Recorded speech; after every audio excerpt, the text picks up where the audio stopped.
At 4:47 on a Friday morning, May Whitaker stood inside the burned farm stand, with a flashlight between her teeth and cold water filling one boot. She had been trying to close a valve beneath the warped sink when headlights swept across the blackened walls. The vehicle slowed, tires crunching over gravel, then turned into the lot. May went still. Claire had warned her not to make a spectacle of the property. Nathan had said somebody from the county would shut her down if she started playing store in a fire-damaged building. Either cousin might have come to make sure she understood that choosing the stand did not make her Evelyn Whitaker. A second pair of headlights appeared, then a third. The first vehicle was Leon Booker's green pickup. He climbed out wearing coveralls and carrying 2 pipe wrenches.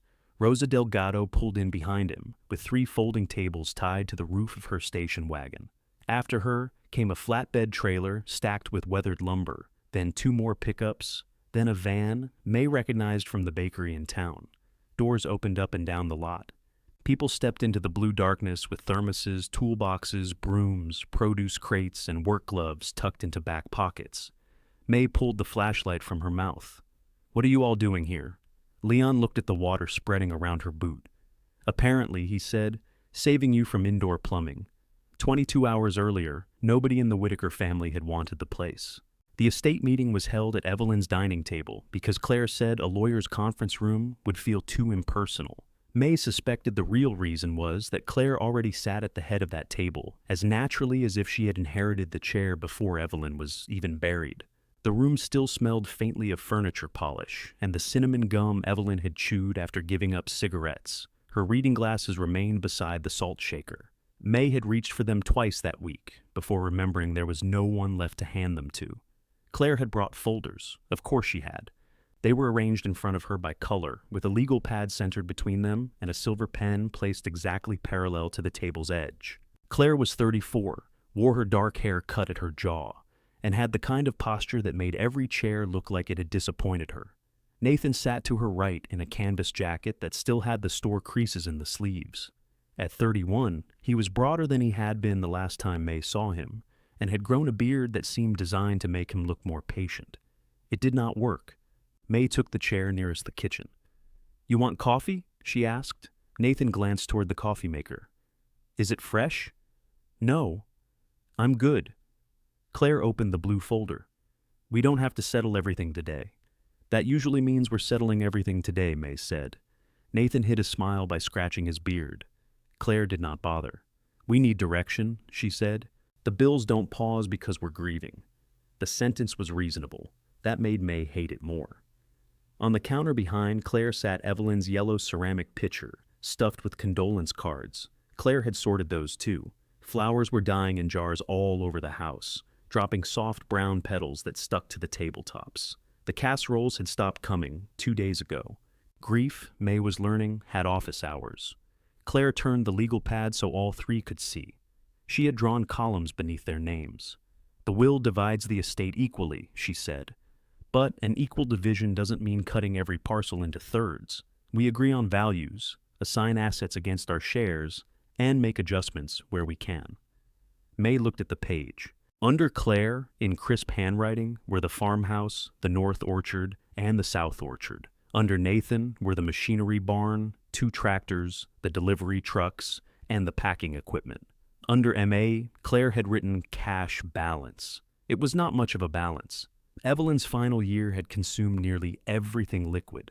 There had been prescriptions, home oxygen, a hospital bed that squeaked whenever Evelyn tried to sit up, and a private nurse for the weeks May could not cover alone. The insurance payout from the stand fire had paid debts and replaced part of the ruined harvest. What remained would not keep May housed for 6 months. "You've been busy," May said. Claire folded her hands. "I've been trying to prevent chaos. Is that what we're calling me?" Nathan leaned back. "Come on, May. No, I'm interested. I might put it on a t-shirt." Claire exhaled through her nose. She used to laugh at May's jokes. That was one of the small losses neither of them knew how to name. "You need flexibility," Claire said. "Cash gives you that. And the house gives you a place to live while I run the orchard. You live in St. Louis. I'm moving back." May looked at her. That part was new. Claire's fingers tightened almost invisibly around the silver pen. "I gave notice on my apartment last week. You didn't tell anybody. I'm telling you now." Nathan shifted his knees beneath the table. She's got actual plans for the place. May turned to him. And you've got actual plans for 2 tractors? One tractor's barely worth repairing. You listed both. I'm saving us disposal costs. Oh, generous. Can we not do this? Claire asked. Not every disagreement is an ambush. May stared at the 3 columns. For 11 months, she had worked from 5 in the morning until 1 at the grocery warehouse, driven home, washed the warehouse dust from her hands, and helped Evelyn through the afternoon.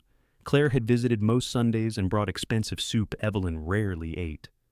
Nathan had come when something needed lifting, fixing, or cursing at. They had both helped.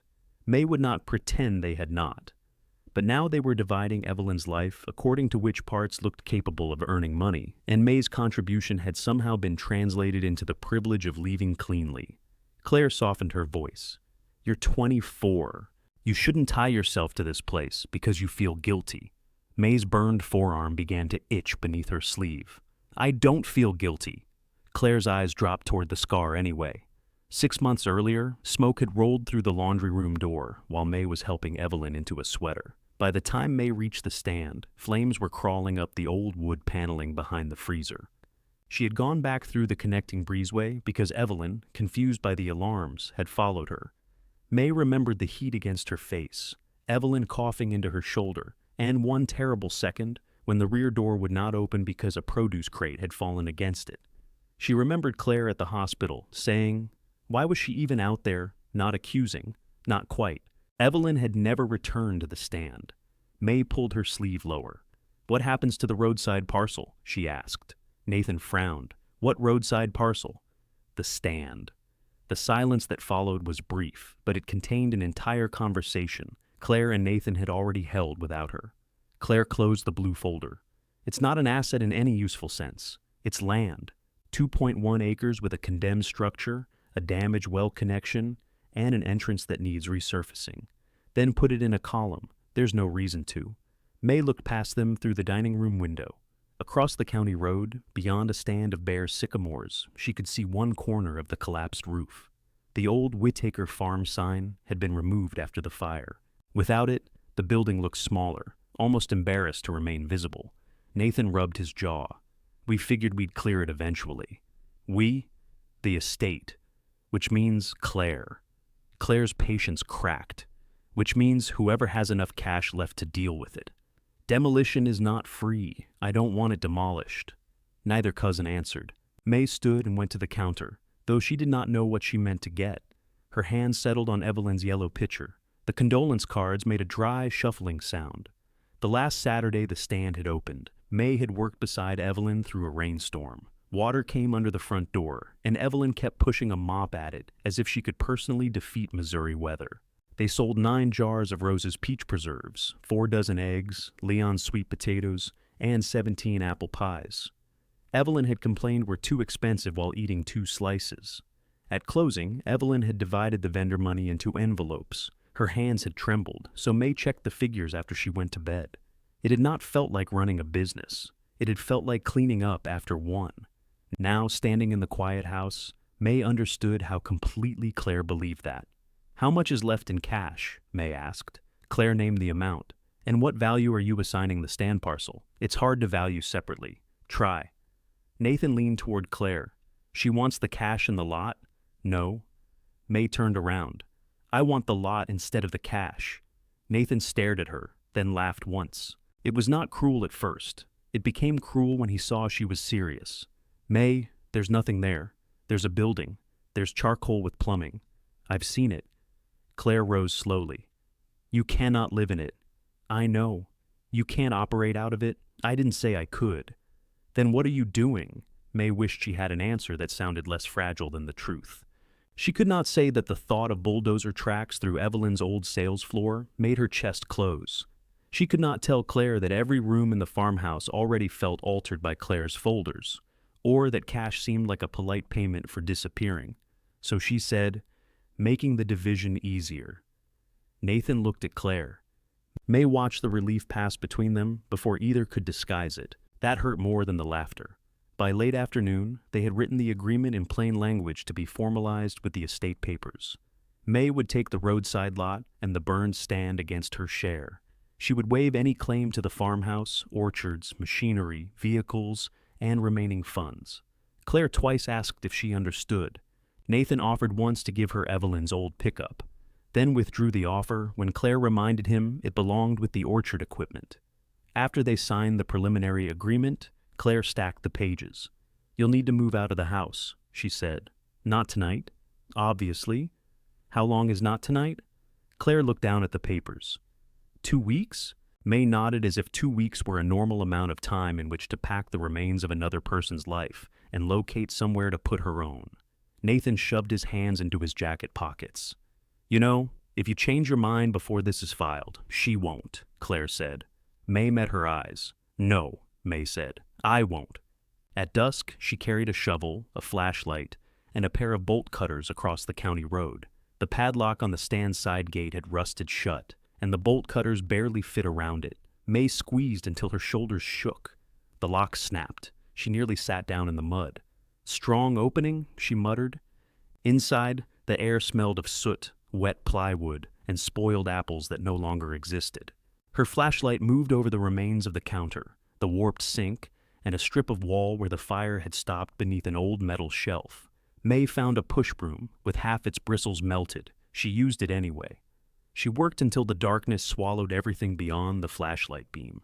When the damaged water line began dripping beneath the sink, she took a picture and posted it online with a simple question. Did anybody know how to shut this off before the next freeze? Then she texted Leon Booker. "I might put up a folding table Saturday," she wrote, "if you've got anything to sell." Leon's reply came 5 minutes later. "That all?" May looked around at the roofless, blackened room. "For now," she typed. She returned before dawn, with dry socks and no expectation that anyone else would come. Then the headlights began turning into the lot. The first thing Rosa handed May was not coffee. It was a pair of rubber boots. "Women's 8, she said. "I'm a 7, then you can wear socks." Rosa was 62, square-shouldered, and dressed as though she had expected trouble from the weather personally. Her gray braid hung through the back of a cardinal's cap. She set a cardboard drink carrier on the least burned section of counter and surveyed the hole in the roof. "You told Leon one folding table. I said I might put one up." "Well," he told Gordon, and Gordon told me. I told people who know the difference between might and mean to. Outside, someone dropped a length of pipe. A man yelled, "Didn't need that tow," and laughter moved through the dark. May stared at Rosa. "I can't pay anybody. Good thing nobody asked. That lumber isn't free." "No, Gordon stole it from himself." "I heard that," Gordon called from the doorway. He ducked beneath the scorched frame, a heavy man with a red beard and 2 different gloves. May remembered him from the stand mostly because Evelyn never let him buy fewer than 6 apples. He had dismantled tobacco sheds for most of his working life, and now operated a salvage yard off Route 9. "I did not steal it," he said. "I moved it from the part of my yard where my wife hates it to the part of town where your cousins will hate it." Rosa handed him a coffee. May stepped in front of the doorway. "Nobody should be in here until we know the roof is safe." Gordon's teasing expression disappeared. He aimed a work light upward and studied the rafters. "She's right. Front half is bad, rear wall's solid. Nobody touches roof lumber, nobody walks under the sag, and anybody who says, 'looks okay to me,' goes home." "That sounds aimed at Leon," Rosa said. "It's aimed at every man I know." Leon emerged from beneath the sink, his coveralls dark at both knees. Main valves closed, line between the well tank and this wall split in 2 places. "Can it be fixed?" May asked. "Everything can be fixed." Rosa made a small warning sound. Leon corrected himself. "Everything can be fixed if you stop asking what it costs." There it was, the sentence beneath every generous gesture. May pulled on the oversized boots. "How much?" "I need to see what survived." "How much to see?" "Coffee. I'm serious." "So am I." "Rosa charges $4 for this stuff now." "5," Rosa said. "Inflation." The sky had begun to lighten enough for May to count vehicles. 11 filled the pull-off, with 2 more parked along the orchard fence. A woman from Harlan's bakery carried sheet pans toward the folding tables.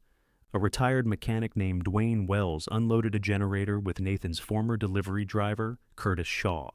May had not seen Curtis since the fire. He hugged her without warning, smelled strongly of peppermint, and immediately asked where she wanted the power. "I don't know," May said into his jacket. "Good. Means we can put it somewhere sensible." People kept asking her questions. Where should they stack usable boards? Did she want the bent metal shelving saved? Was the dumpster from the fire company still available? Could they cut back the blackberry canes along the east fence? Who owned the wheelbarrow with one handle? May answered what she could. When she could not, Rosa answered for her with such confidence that May began to suspect Rosa was inventing a second farm stand and building it over the first. The work gathered rhythm. Burned debris came out through the side gate in buckets. Gordon marked a red line on the floor. Nobody was permitted to cross. Dwayne coaxed the generator awake, producing a roar, a cloud of smoke, and a cheer wildly disproportionate to the achievement. May worked beside them, sweeping soot into piles that seemed to refill whenever she turned around. Every few minutes she caught herself looking toward the road, expecting the lot to empty. It did not. At 6:15, the farmhouse porch light came on. Claire appeared at the end of the drive, in dark slacks, running shoes, and a long wool coat, buttoned crookedly over what looked like a sleep shirt. Even caught off guard, she had found time to put her hair behind her ears. She crossed the road after a produce truck stopped to let her pass. May watched her take in the tables, the generator, the flatbed of lumber, and Gordon Pike standing on a ladder beside a burned building, despite having forbidden everyone else from approaching the roof. Claire's face became very calm. "May. Morning. Can I talk to you?" Rosa moved past, carrying 2 coffees. She offered one to Claire. Claire accepted it automatically. "Thank you." "You're welcome," Rosa said.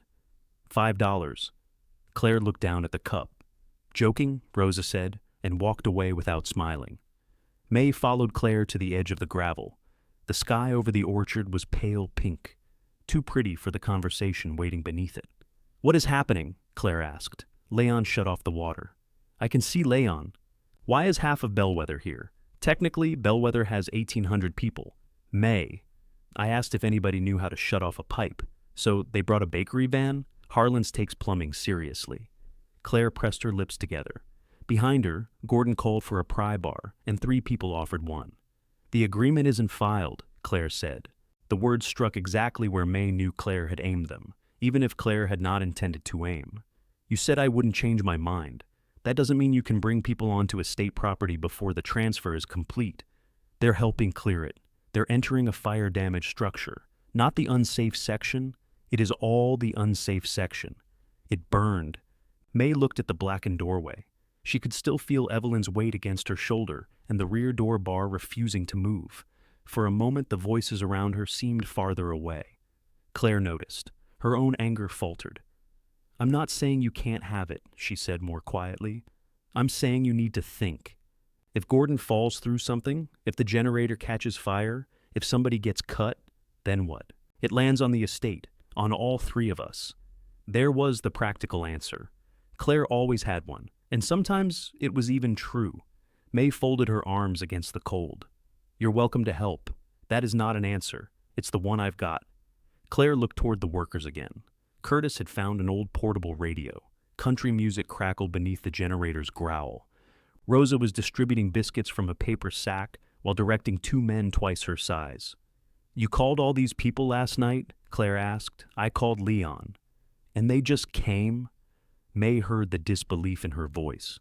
Not mockery this time. Something lonelier. Apparently. Claire turned the coffee cup between her hands. "At least get names and phone numbers? Have Gordon rope off the building. Nobody goes near that roof." He already did. Of course he did. She started back toward the road, then stopped. "There are contractor bags in the farmhouse garage," she said. "Heavy ones. Left side, behind the mower." "Okay." "And Evelyn's first aid kit is in the pantry. It expired when Clinton was president. The bandages are still bandages." Claire left without saying goodbye. 10 minutes later, she returned in the orchard pickup, placed 2 boxes of contractor bags beside the dumpster, and drove away before anyone could thank her. May carried the first aid kit to one of Rosa's tables. Rosa opened it and removed a roll of gauze yellowed at the edges. "Your cousin trying to kill us with antiques? She's reducing liability." Same tone she used to use when she told Evelyn the pies needed ingredient labels. They did need ingredient labels. I know. ruined the mystery.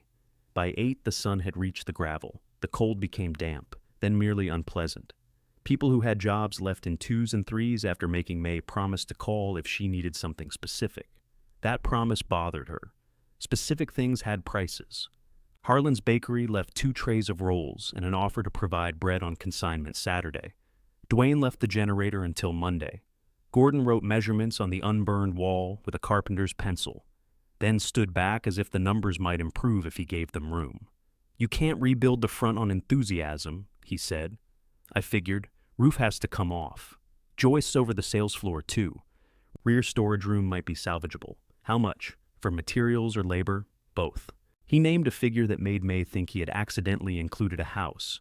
She looked out at the reclaimed boards on his trailer. And those? Good enough for tables, siding, maybe a temporary awning. Not structural. "I can't pay you now." "I know. I might not be able to pay you later. I know that too." "Then why bring it?" Gordon scratched the red beard beneath his chin. "Because I got tired of driving past this place and seeing plywood. Because Evelyn once let me sell a truckload of bad-looking pumpkins here after a grocer backed out. That was years ago. They were very ugly pumpkins. Stays with a man." May smiled despite herself. Gordon's expression softened, but he did not let her escape into gratitude. "This gets you tables. Maybe a wall that keeps weather from coming sideways. It does not get you a roof, insurance, a working cooler, or enough electricity to run one. Don't let a good morning lie to you. I won't. You will. Everybody does. Just don't let it lie for long." He wrote his number beneath the measurements and circled it twice. By 10:30, only Leon, Rosa, and May remained. The dangerous section had been roped off. The rear room had been cleared enough to reveal concrete floor, one intact metal shelf, and a family of mice Leon claimed had established legal residency. Outside, 3 folding tables stood in a row beneath the sycamores. Rosa wiped one with a damp rag. Crooked. "The ground's crooked," May said. "Ground has seniority." Leon came around the building, holding a rusted pipe fitting. "Well, pump works. Pressure tank might. You'll need new line, new exterior faucet, and somebody who believes in electrical grounding." May sat on the edge of the table. "How much?" He gave her a number. It was smaller than Gordon's and larger than what she had in checking. "I can do part Friday next week," she said. "The rest after the first Saturday." Leon examined the fitting. "You haven't had a first Saturday. I'm having one tomorrow." "With what?" May looked at the empty tables. Rosa placed her hands on her hips. "I've got peach, blackberry, apple butter, pepper jelly, and 6 jars of something I label plum, because people fear chutney." "Harlan's offered bread," May said. "I can bring sweet potatoes," Leon added. "You grow sweet potatoes?" May asked. "My brother does. I take credit when he's not here." May ran her palm over the rough tabletop. It had been part of a tobacco shed that morning. Splinters caught at her skin. "We can't call it Whitaker Farm," she said. "Claire owns the orchard." Rosa shrugged. "Then don't." "What do we call it?" "The Stand." "That's not a name. It's what everybody called it before." Leon set the pipe fitting down. Evelyn used to say anybody who needed a fancy name didn't have enough tomatoes. May could hear her grandmother saying it, though Evelyn had usually applied the principle to restaurants, dogs, and men with initials after their names. A pickup slowed on the county road. The driver leaned out. "You opening again?" he shouted. May glanced at the ruined roof, the ropes, the borrowed generator, and the 3 crooked tables. "Saturday," she called back. "What time?" She had no cash box, no bags, no signs, no bathroom, and not $1 worth of inventory she actually owned. 7. The driver raised a hand and continued toward town. Rosa nodded as if May had finally answered the correct question. Leon picked up his tools. Better find more sweet potatoes. After they left, May stood alone in the lot. The quiet felt larger for having been crowded. Tire tracks crossed the gravel in every direction, proof that the morning had happened. On one table sat a cardboard box she had not noticed. Inside were blank paper bags, 2 rolls of price stickers, a calculator, and a blue metal cash box with a dent in the lid. There was no note. May tried the latch. It opened easily. Taped inside was a single white envelope, empty except for 3 words written in Claire's precise handwriting. "Keep receipts this time." The words this time took up more space than the other 2. May removed the envelope and checked beneath it, half expecting an itemized list of every receipt she had misplaced since turning 18. Claire had once spent an entire January sorting the old stand's paperwork. Evelyn kept invoices in a flour tin, mileage records on the backs of seed catalogs, and fuel receipts in whichever coat she had worn to town. After 3 days, Claire emerged from the dining room, looking pale, and asked May how any person could live that way. May had said, pretty comfortably from what I can tell. Claire had not laughed then either. May put the envelope back inside the cash box and carried it to the folding tables. The box contained no money, which presented the first of approximately 900 problems. She wrote them in a spiral notebook from the farmhouse kitchen. Change for cash box. Prices, vendor list, bags, weather, something to keep bags from blowing into Arkansas, hand washing, sign. At the bottom, she added receipts, pressed hard enough to dent the next 3 pages, and immediately felt childish. The farmhouse was empty except for the refrigerator, clicking, and the clock above the stove making a dry little sound every second. Claire had gone into town. Nathan had not returned after the meeting.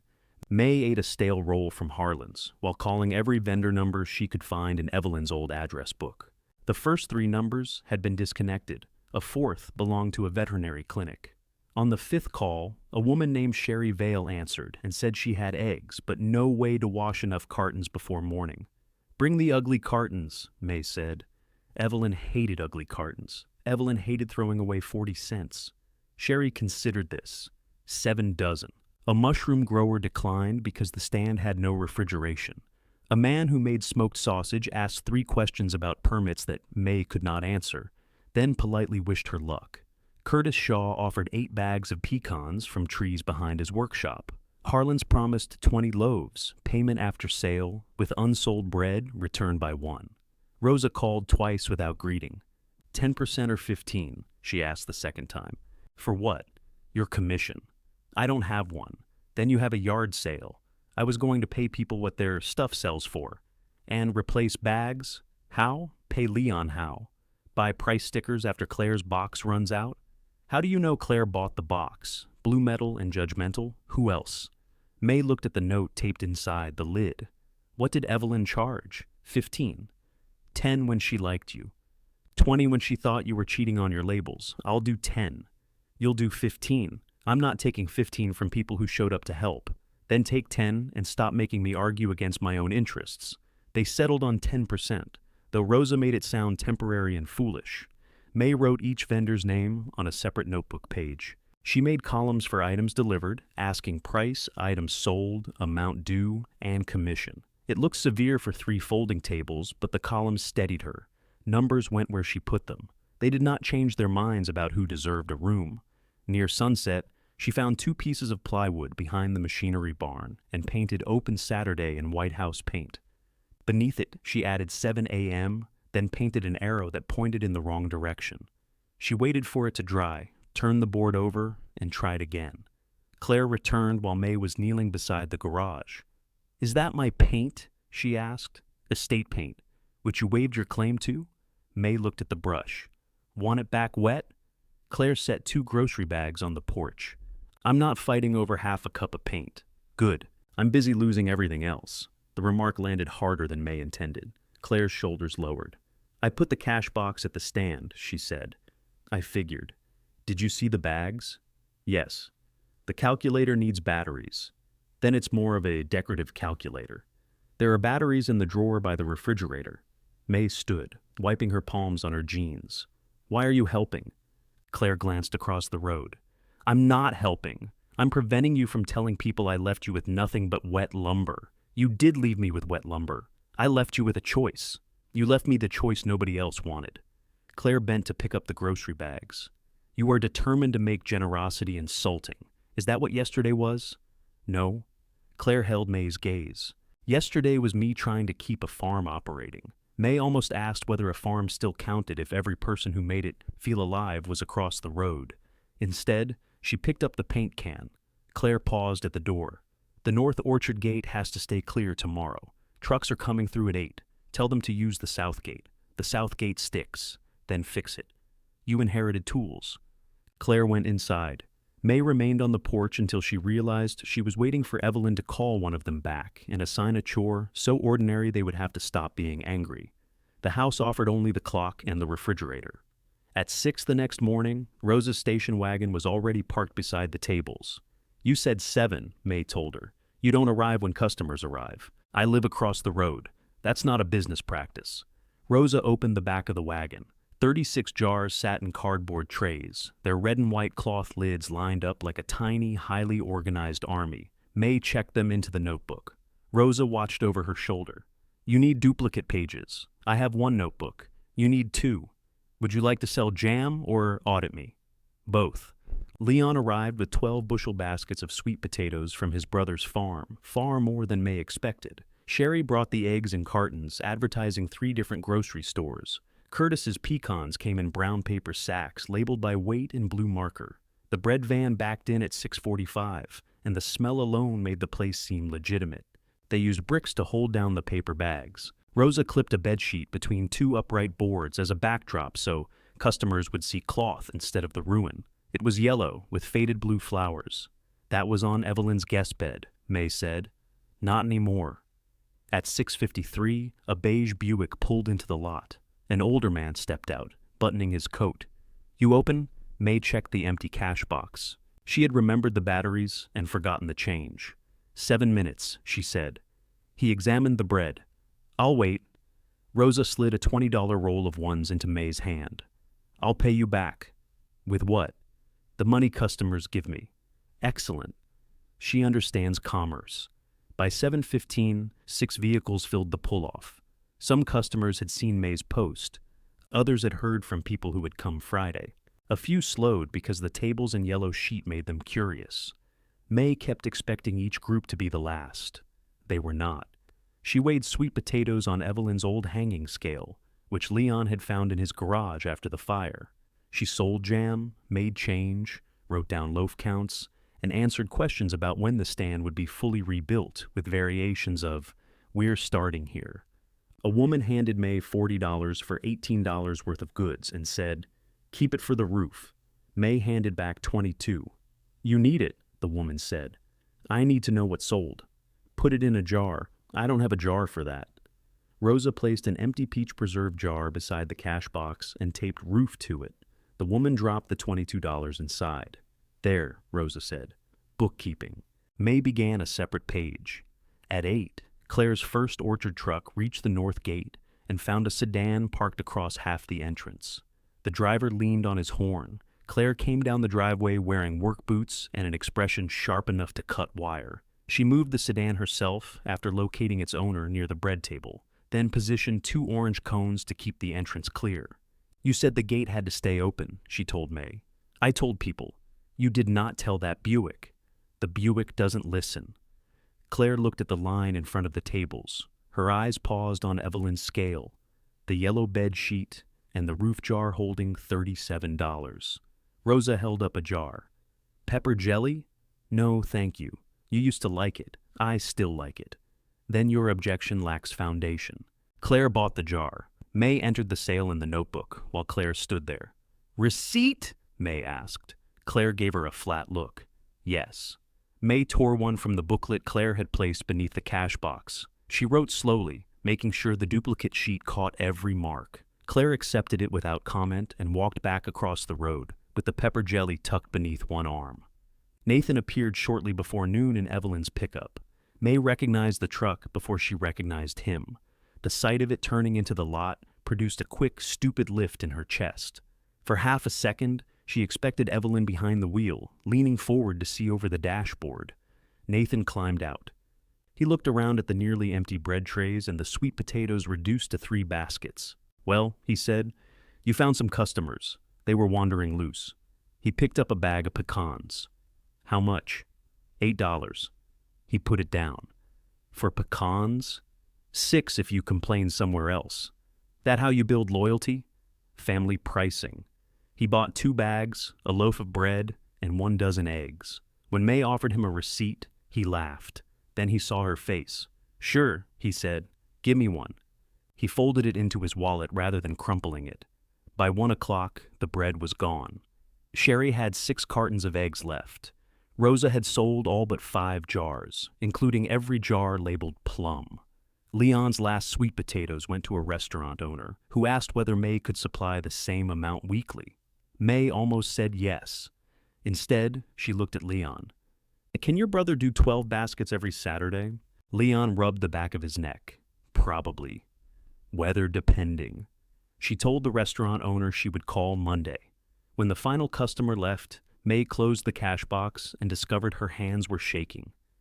"I think I mixed up 2 sales," May said. "Then find them. I might have given somebody change for a 20 when they handed me a 10. Did the drawer come up short? I haven't counted. Then you don't have a problem yet. You have a hobby." They counted twice. Gross sales came to $618. The cash was $4 over, which Rosa declared more suspicious than being $4 under. May separated the vendor's shares, returned Rosa's $20 change roll, and placed the stand's commission in the dented cash box, $58.20. It was not enough to pay Leon's full repair bill. It was not enough to insure the stand or replace a cooler or cover 1 week at a motel. But when May handed Rosa her earnings in a white envelope, Rosa did not open it. She tapped the envelope against her palm and looked toward the burned building. "Same kind Evelyn used," she said. "They were in the pantry." "I know." Leon accepted his envelope next. Sherry's waited in the cash box, labeled in May's careful print. Each amount matched the notebook down to the cent. May closed the lid. On the inside, Claire's message remained taped above the empty space where the money had been. "Keep receipts this time." May slid every duplicate receipt beneath it, straightened the stack, and locked the box. May carried the cash box across the road beneath her jacket because it had no handle, and the afternoon had turned mean. Claire was at the kitchen counter eating pepper jelly on a saltine. She covered the jar with one hand when May came in, which would have been more convincing if the receipt had not been lying beside it. "Rosa puts too much vinegar in this," Claire said. "You've eaten a quarter of the jar. I'm gathering evidence." May set the cash box on the table. The condolence cards were gone from Evelyn's yellow pitcher. In their place, Claire had put 3 wooden spoons and a whisk. It looked useful. May disliked it immediately. "How did it go?" Claire asked. "We sold out of bread." "That wasn't my question." 618 gross. Claire stopped chewing. May took off her jacket and hung it over the chair she had used at the estate meeting. 58.20 to the stand after commission, and the change Rosa loaned me. "You charge 10%? "Yes."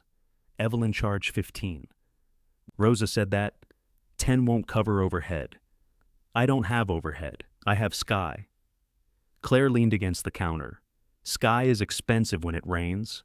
May opened the refrigerator, found it almost empty, and closed it again. Claire's eyes went to the cash box. "Did you separate the vendor payments?" "Yes." "Record sales by item?" "Yes." "What about sales tax?" May looked at her. Claire set down the saltine. "That's not optional. I know. Do you? Keep going, and I'll forget out of spite." Claire wiped pepper jelly from one finger. "The transfer papers should be ready Tuesday. Once they are, expenses for the stand are yours. Utilities, repairs, insurance. Nothing gets billed to the farm account. I wasn't planning to bill you." Leon called the house asking where to send an estimate. "He has this number memorized. Then give him yours." May nodded. Every sentence seemed to move the road wider between them. Claire picked up the jar again. 618 isn't bad? It was the closest thing to approval May had heard from her all week. "Too much vinegar," May said. "Way too much." They ate the rest of the jar standing at opposite ends of the counter.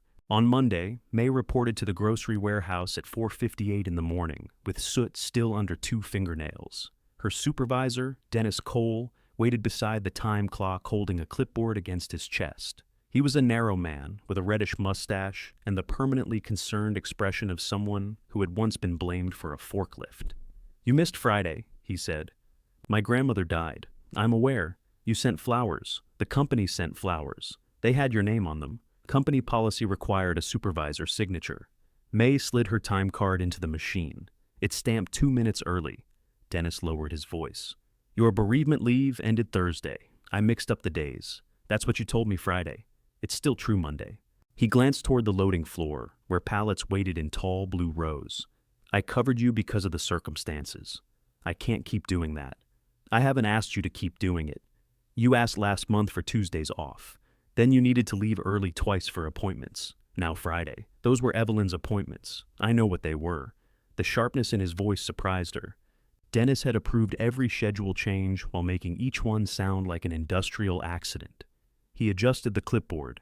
I'm not trying to be cruel, May. We run lean. If you need a different shift, request one. But you can't be here and across town at the same time. She thought of Rosa saying customers did not arrive when the seller arrived. She thought of vendors who might begin delivering on Friday afternoons, assuming there would be a Saturday market. I'll be here, May said. Dennis studied her face long enough to make the promise feel dishonest before either of them had tested it. Good, he said. Dairy truck's late. By the second Saturday, May had 11 vendors. By the third, she had 16 and a traffic problem. She painted smaller signs to keep customers away from the orchard entrance and tied them to 5-gallon buckets filled with gravel. Claire still moved one bucket every morning because May placed it 3 feet too close to the north gate. Neither mentioned that Claire had started leaving the bucket where it belonged after the last orchard truck passed. Gordon built a temporary awning from reclaimed boards and corrugated metal. When the wind struck it, the whole structure made a deep popping sound. That's supposed to happen, he said. May looked up. Is it? No. But I'd like you calm while I fix it. Leon replaced the split water line and installed a faucet on the outside wall. May paid him $40 the first week, $60 the next, and tucked another $20 into his vendor envelope before he returned it. Business and plumbing are separate, he said. They both involve your sweet potatoes. I'm not sure how, but that sounds insulting. She bought a duplicate sales book, 2 plastic tubs for bread, and a locking file box for vendor records. Every Friday night, she prepared an intake sheet for each seller. Every Saturday afternoon, she counted the cash twice, then once more after Rosa accused her of trusting arithmetic. The numbers began to show patterns. Bread sold before 10. Eggs sold best in pairs of cartons. Customers wanted smaller bags of sweet potatoes than Leon provided, and larger bags of pecans than Curtis packed.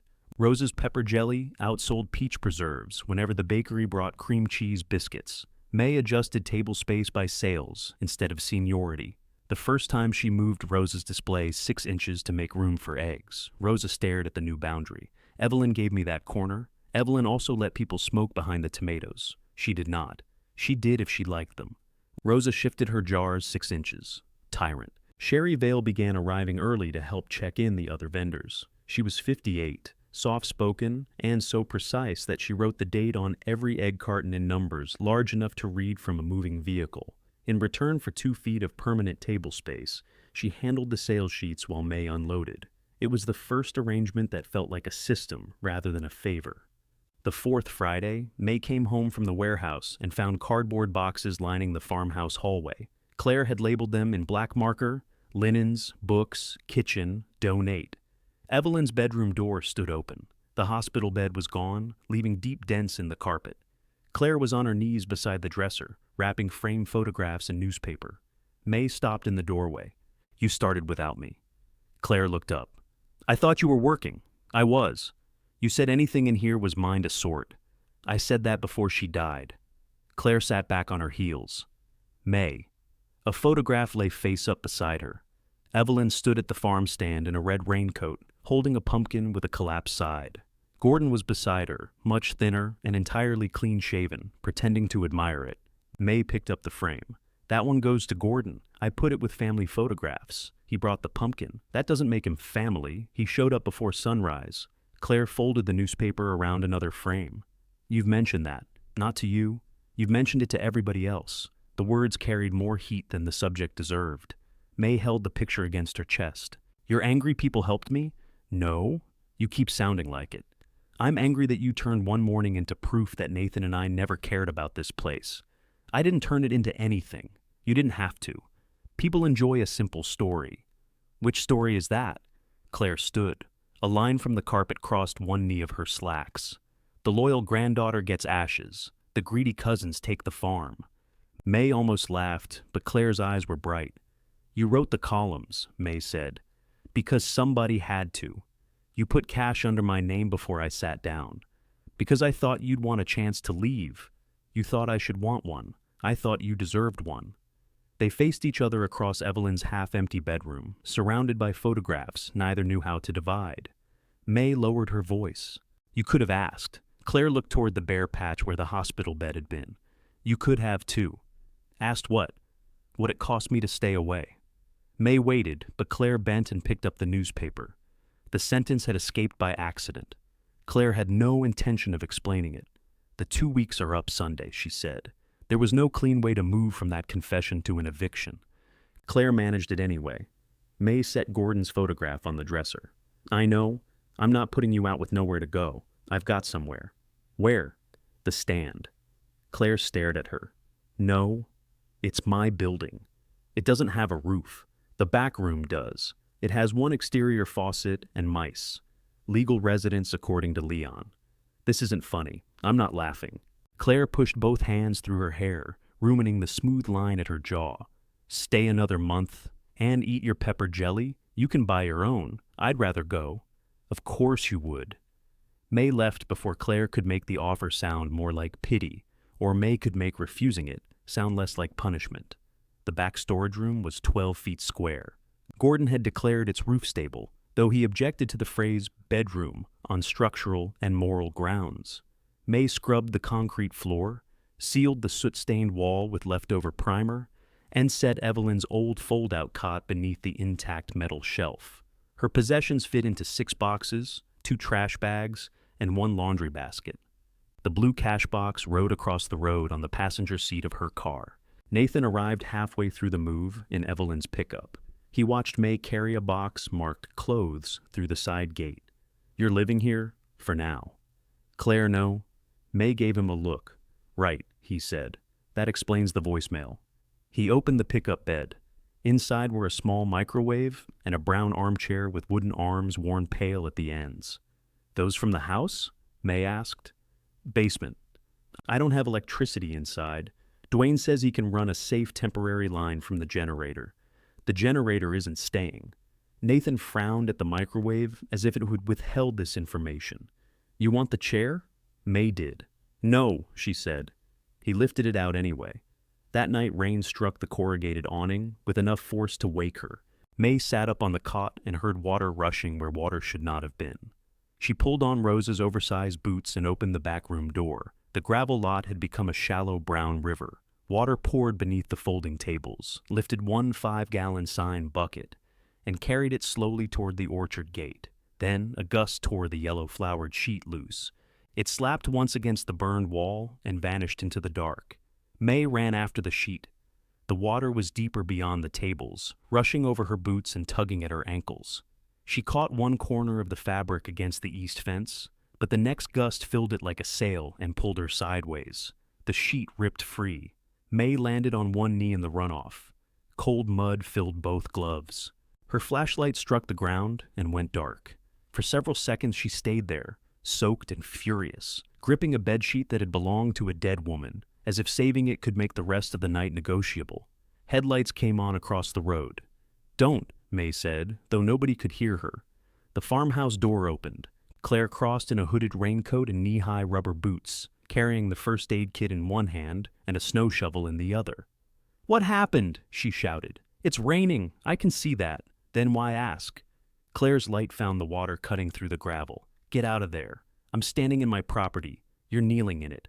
May pushed herself upright. Mud ran down her jeans. Claire waded toward the nearest table, caught it as the current shifted one leg, and dragged it beneath the awning. "Where's the water coming from?" "The sky." "May, the ditch is overflowing." Claire swung her light toward the orchard. Water spilled through the low gap beneath the fence, crossed the road through a narrow culvert, then spread over the stand lot because the old drainage channel had filled with leaves and fire debris. Claire handed May the first aid kit. "What am I supposed to do with this?" "Hold the light. That's a first aid kit. The flashlight is inside." It was. Unlike May's, it worked. They found the drainage channel by following the strongest current. May clawed burned wood and leaves from the opening, while Claire drove the snow shovel into packed mud. Each time they cleared a section, more water shoved through, carrying twigs, apple leaves, and one of May's price signs. A flash of lightning whitened the orchard. Thunder arrived close enough that Claire dropped the shovel. "We're done," she said. The channel's still blocked. And you're holding a metal flashlight in a storm. It's plastic. I'm holding a metal shovel. Then let go. Claire grabbed May's sleeve. Inside. The touch landed over May's scar. May jerked away so hard she nearly fell again. Claire froze. Rain ran off her hood and down her cheeks. I'm sorry. May aimed the light toward the stand. The temporary awning bowed under the water, but held. Behind it, the burned front half looked blacker than the night around it. I'm not going in the farmhouse, May said. I said inside. I didn't say where. They took shelter in the back room. Claire stood just beyond the threshold, dripping onto the concrete while May peeled off her gloves. The brown armchair had been pushed against the wall, safely above the thin ribbon of water seeping beneath the door. Claire looked at the cot. Its blanket was folded at one end. May's warehouse shoes sat beneath it. 6 boxes were stacked beside the metal shelf, with clothes written on 2, and Evelyn on 3. The microwave Nathan had brought rested on the 4th. Claire's face tightened. You really moved in. We discussed this. We argued about it. That's not the same thing. It usually is with us. Water hammered the roof. Claire removed her hood. Her hair was plastered flat on one side and sticking up on the other. May had never seen it both defeated and rebellious. You can sleep at the house tonight, Claire said. My bed's here. That is a cot. It knows what it is. Stop making jokes for 1 minute. What happens after the minute? Claire stared at her, then sat in Nathan's brown chair. It released a damp wheeze. May leaned against the shelf. When I said you had 2 weeks, Claire began, I did not imagine you were moving into a storage room. What did you imagine? A rental? A motel for a while? Rosa's. Anything with heat. With the cash I didn't take. Claire looked down at her muddy boots. There it was again. The moment when practicality reached the edge of what it could defend. I'll pay for a motel, she said. No, you can pay me back. No, then call it part of the estate. You already made sure this wasn't. Claire stood. You think sleeping here makes the division unfair in a way taking help from me would erase? I think help that makes you feel better is expensive. And help from everybody else is noble. The question was cruel because it was close to one May had been trying not to ask herself. Claire saw it hit and looked away. I'll bring towels, she said. I have towels. You have 1 towel hanging from a nail. It's a good nail. Claire left before May could stop her or ask her to stay. She returned with 6 towels, dry clothes, a thermos of coffee, and the pepper jelly jar washed clean. She set everything inside the door without comment. The rain weakened near dawn. When May stepped outside, the yellow sheet was still tangled in the fence, torn straight through the middle. 2 tables had shifted. 1 sign bucket was gone. The gravel pull-off held puddles wide enough to reflect the entire roofless front room. Gordon arrived at 5:40 carrying a level. He looked at the awning, looked at May, then inspected the awning again. Still up, he said. I noticed, never doubted it. You said it wasn't supposed to pop in the wind. It has quit popping. It was screaming around too. That's a different issue. Rosa pulled in behind him and stopped at the edge of the mud. She stepped out, assessed the lot, and opened the back of her station wagon. You're not setting up here, May told her. Correct. I was thinking Nashville. The ground isn't safe. The ground is wet. Customers will get stuck. Then sell them something while they wait. May rubbed both hands over her face. She had been awake all night, and her jeans were still damp around the knees. We should cancel. Rosa lifted 1 tray of preserves. Did you tell the vendors? Not yet. Customers, I posted that we might delay. Then delay 15 minutes? That doesn't dry mud. No, but it gives Sherry time to bring cardboard. Sherry arrived with flattened cartons in her hatchback. Leon brought straw. Curtis brought a stack of wooden pallets and laid them in a path from the firmest part of the pull-off to the tables. None of them asked whether May had approved the solution until half of it was in place. By 7:30, the stand opened. The market was smaller than the week before. Rain returned twice. Customers huddled beneath umbrellas. And 1 sedan had to be pushed free by Leon and Gordon while its owner continued eating a biscuit. Mud found its way onto every table, jar, cash bill, and sales sheet despite May's efforts. But nobody fell. Nobody left angry. Harlan's bread sold out again. When May counted the cash, the stand's commission was $43. The gravel company wanted $900 to regrade the lot and cut a proper drainage swale. May read the estimate 3 times, hoping one of the zeros would become ashamed and leave. Claire agreed to clear the orchard side of the ditch because runoff crossed from farm property. The work on May's side belonged to May. "You chose the parcel as it was," Claire said when May challenged her. "I know what I chose." "Then stop acting surprised when it behaves like land." May hated the sentence enough to write it down. She taped it over the cash box for a week beneath Claire's note, until Sherry saw it and asked whether the stand had begun offering emotional abuse with every purchase. May took it down. She used the roof jar donations and 3 weeks of commission to buy 6 tons of crushed rock. The delivery driver spread it unevenly, so May spent 2 evenings moving it with a borrowed rake. Claire watched from the orchard twice without coming over. On the 3rd evening, the orchard tractor appeared at the edge of the lot, with Nathan driving and Claire standing on the side step. "We're not grading your property," Claire announced over the engine. Nathan lowered the tractor blade. "We're pushing rock into the holes," he said. "Very different." May stood aside. The lot looked better after 20 minutes than it had after 6 hours of her raking. Nathan parked the tractor exactly at the property line when they finished. "You still owe me for pecans," he said. "You paid cash. I'm establishing leverage." Claire climbed down. She had brought the empty pepper jelly jar filled with iced tea. She handed it to May. "Too much sugar," Claire said. She and Nathan drove back to the orchard before May could thank them. The improved lot brought more customers and new vendors. A woman who made goat cheese asked about refrigeration. The mushroom grower called again. Harlan's wanted to send pastries with cream filling once the stand could keep them cold. A used glass front cooler appeared for sale when a diner in the next county closed.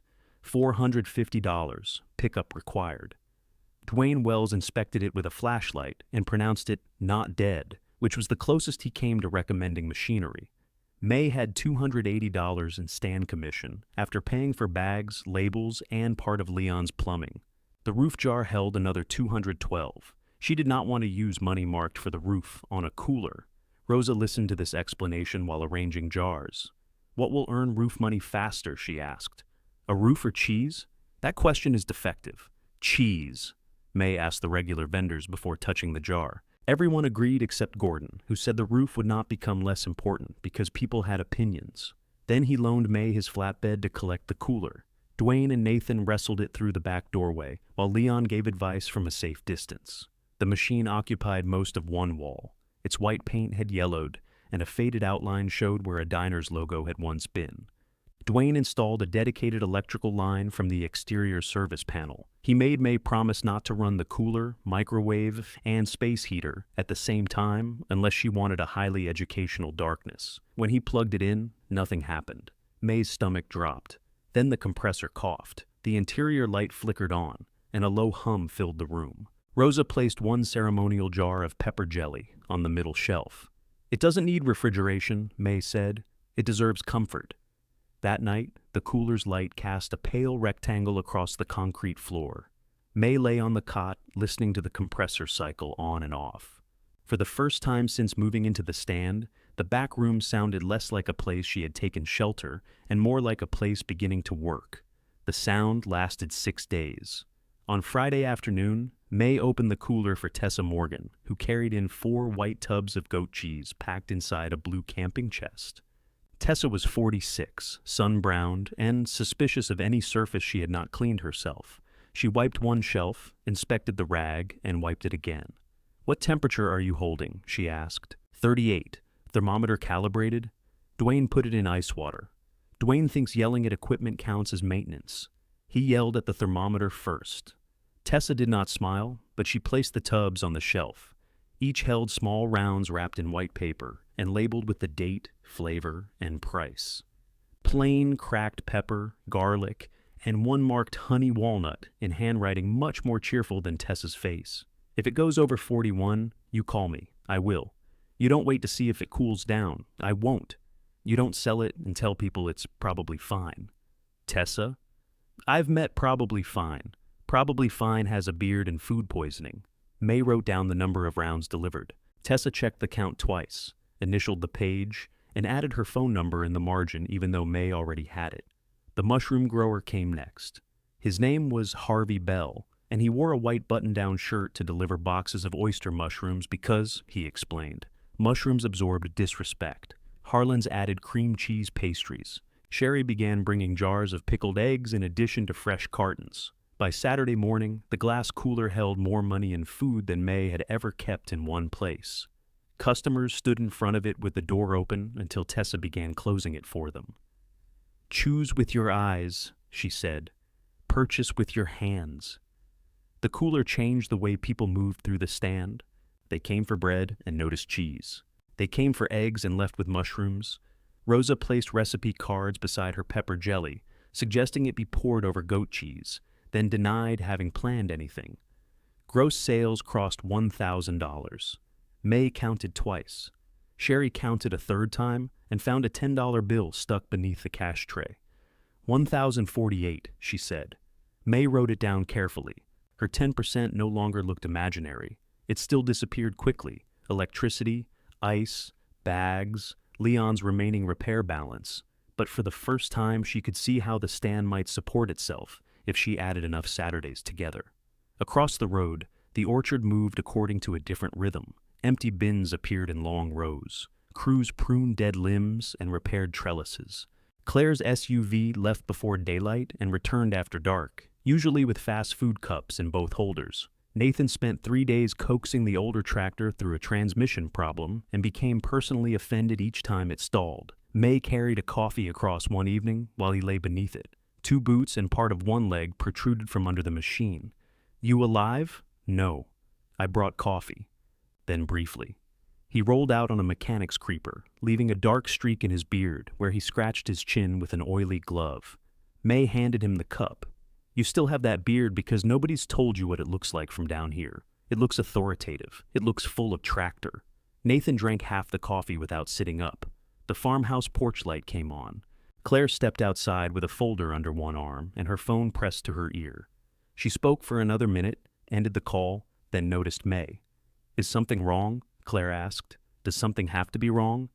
Claire looked at the coffee in Nathan's hand. "Usually?" May shoved her own hands into her jacket pockets. "I wanted to ask about apples." Nathan groaned. "Don't do it while I'm under machinery. You're not under it now." "Emotionally, I am." Claire came down the porch steps. "What about them?" "I want to carry Whitaker fruit when harvest starts. We already have distribution." "All of it?" "Yes." Nathan focused very hard on his coffee. May looked between them. "You signed the regional wholesaler?" "And 2 restaurant groups," Claire said. "We'll sell graded fruit under the farm label. The numbers work better than roadside retail. Somebody still has to sell seconds. We're reducing seconds." "You're reducing apples with hail marks?" "We haven't had hail." "I mean, generally, I know what you mean." May waited for Claire to look across the road. The stand's awning was visible from where they stood, along with the neat line of tables Gordon had built. The damaged front remained behind rope, but the outside lights Dwayne installed gave the place a warm yellow edge. Claire tucked the folder more tightly under her arm. "We're trying to rebuild the farm's reputation." "And the stand hurts that?" "I didn't say that. You said graded fruit and farm labels while looking at my roof." "You don't have a roof." "I have some roof." Nathan lowered his cup. "That's becoming her slogan." Claire ignored him. "I can't promise inventory to you and then come up short on contracts. I'm asking for what they reject. The goal is not to grow rejected fruit." May felt foolish for coming over.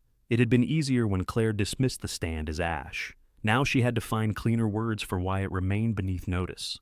"Forget it," May said. "May, that's not... I've got other growers." She walked back across the road before Claire could turn refusal into advice. The cooler was still humming when May went to bed.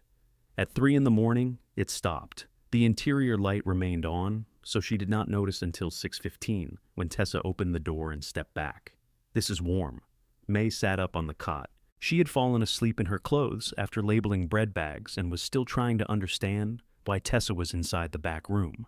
"It was 38 last night." "It isn't now?" May crossed the floor barefoot. The cooler's thermometer read 53. She touched one of the shelves. Not cold, the compressor was silent. "Don't open anything else," Tessa said. May closed the door, which felt ridiculous. Maybe the thermometer's wrong. Tessa took a probe thermometer from her delivery chest. She inserted it between 2 rounds of cheese and waited. 51. For how long? No way to know. May looked through the glass. 4 tubs of cheese, 2 trays of Harlan's cream pastries, pickled eggs, 6 pounds of mushrooms Harvey had delivered late. The pepper jelly remained safely, uselessly immortal, on the middle shelf. I'll call Dwayne, call the other vendors first. What if he can fix it? That won't make this food colder 6 hours ago. May knew Tessa was right. Hearing it spoken made the room tilt anyway. Harlan's manager took the news without anger and told May to discard the pastries. Harvey swore softly, then apologized for swearing. Sherry drove over to retrieve the pickled eggs, opened one jar, smelled it, and told May to throw out the whole batch. Tessa sat at one folding table while May calculated the loss. At wholesale value, the cheese came to $288.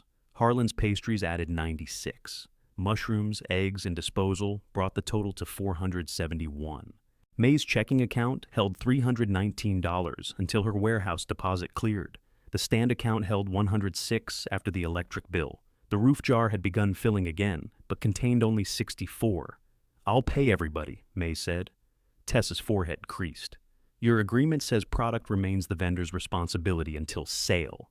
The product was in my cooler, a used cooler, my used cooler. You don't have $400. I have most of it Friday. You owe me $288. Not everybody. I owe everybody. Tessa leaned back. Don't confuse taking responsibility with finding the fastest way to punish yourself.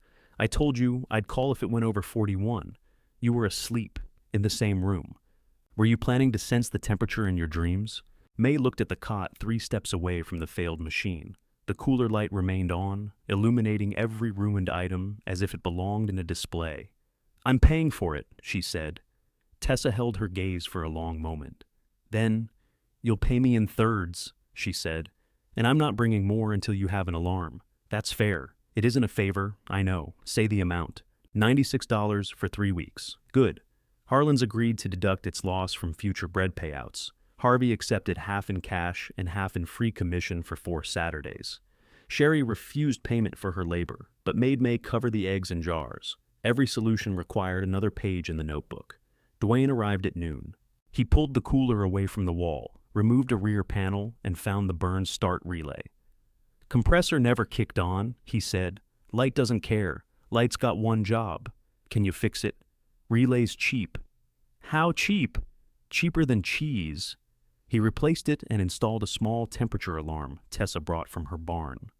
When the cooler rose above 41, the alarm produced a shriek loud enough to offend people across the road. They had lost the entire morning's dairy sales. May put up a handwritten sign, apologizing for the empty shelves.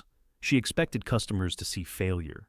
Instead, 3 people asked when the goat cheese would return.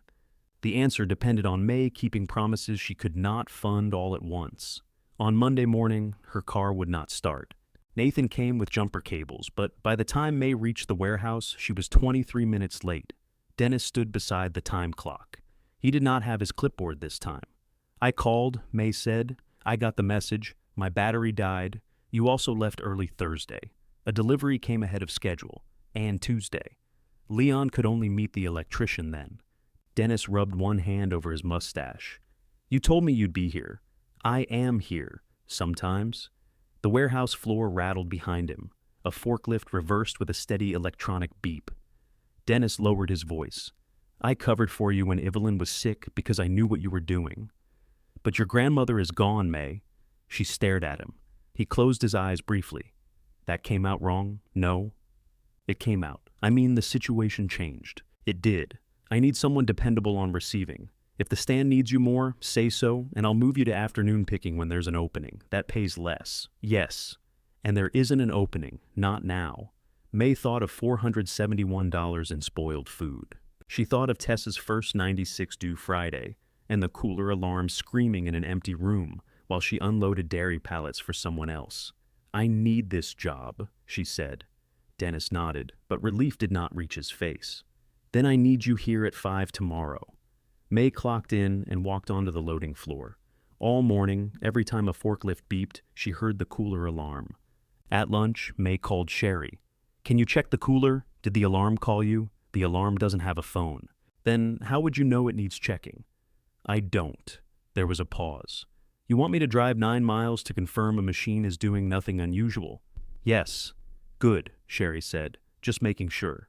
She called back 20 minutes later. The cooler was at 37 degrees. The relay was not smoking. The ceremonial pepper jelly remained comfortable. May thanked her and hung up. Then she sat on an overturned milk crate behind the warehouse, holding a sandwich she had forgotten to eat, and understood that the stand could not keep operating as an extension of her nervous system. She had been treating every problem as proof that she needed to work harder. The result was that she stood in one business, imagining disasters in another. That evening, she made a schedule. Sherry would handle Friday intake from noon to 3 in exchange for an hourly wage, not free table space. May wrote the proposed amount at the top of the page and crossed it out twice before calling her. "You can't afford that," Sherry said. "I can if I raise commission." "To what?" 12%. Rosa will object. Rosa objects recreationally. True. Sherry accepted on the condition that her egg commission remained the same for the first month. May accepted on the condition that Sherry stop describing paid work as neighborliness. "Fine," Sherry said, "but I'm bringing my own pens." Tessa returned the next Saturday with half her previous inventory. Before unloading, she pressed the test button on the temperature alarm. The shriek brought Leon running from outside with a wrench raised. Tessa released the button. "Works." Leon lowered the wrench. "You could warn a person." "If I warn it, how do I know you'll respond? I'm a plumber, not a fireman." "You brought a weapon." "It's 3/8." May entered the cheese into the duplicate book. Tessa watched her write $96 in the repayment column.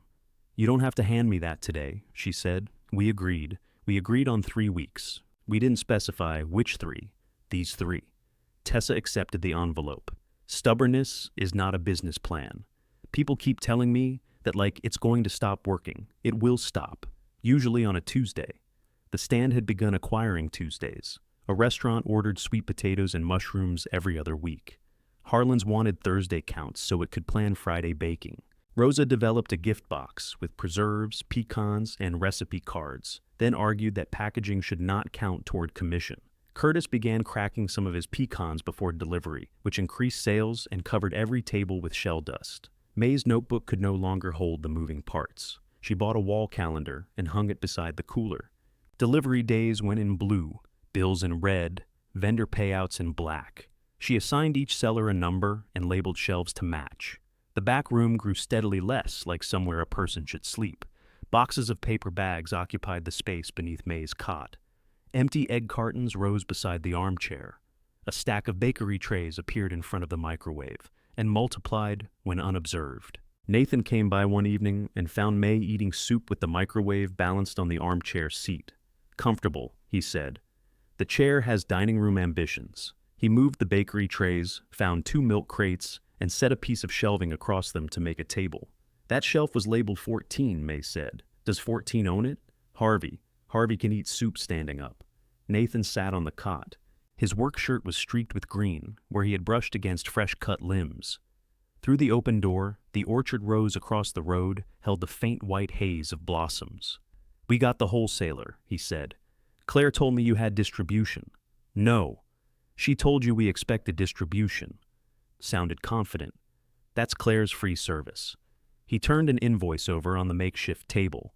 "They want volume, more than Grandma used to pack at once." "You have the fruit?" "If weather holds." "And the equipment?" Nathan rubbed his beard. May looked at him. "What broke?" "Nothing broke." "What's about to break?" "The sorting line is old. It was old when I was 12. It's achieved a deeper maturity." He smiled, but worry remained in the corners of his eyes. "Claire's got a plan," he said. "She always does. You say that like it's bad. I say it like a person who has been put in one." Nathan set the invoice down. "She's under pressure, May. So am I." "I know. Do you?" He looked around the crowded room. His gaze stopped on the payment calendar, the locked file box, and the temperature log clipped to the cooler. "I'm starting to," he said. It was not enough to repair anything, but it was more than May expected from him. At the next vendor meeting, 9 people squeezed beneath the awning after closing. Gordon sat backward on a folding chair. Tessa stood because she did not trust folding chairs. Harvey brought mushroom hand pies nobody had asked for and placed them in the middle of the table as if attempting to distract everyone from policy. May handed out one-page summaries. Rosa put on reading glasses. 12%. Yes. You said 10. I also said one table. Promises mean nothing here. May waited until the laughter settled. At 10%, we cover sales supplies and most electricity. We don't cover Sherry's intake hours, equipment reserves, or repairs. The cooler loss wiped out almost a month. If we stay at 10, the next broken machine closes whatever part of the market depends on it. Harvey examined the page. What's equipment reserve? Money that stays in the stand account until something breaks. What if nothing breaks? Dwayne, leaning against the doorway, laughed so hard he had to turn away. May continued. Refrigerated goods get logged by temperature. If I accept them cold and the cooler fails, the stand covers wholesale loss up to what's in reserve.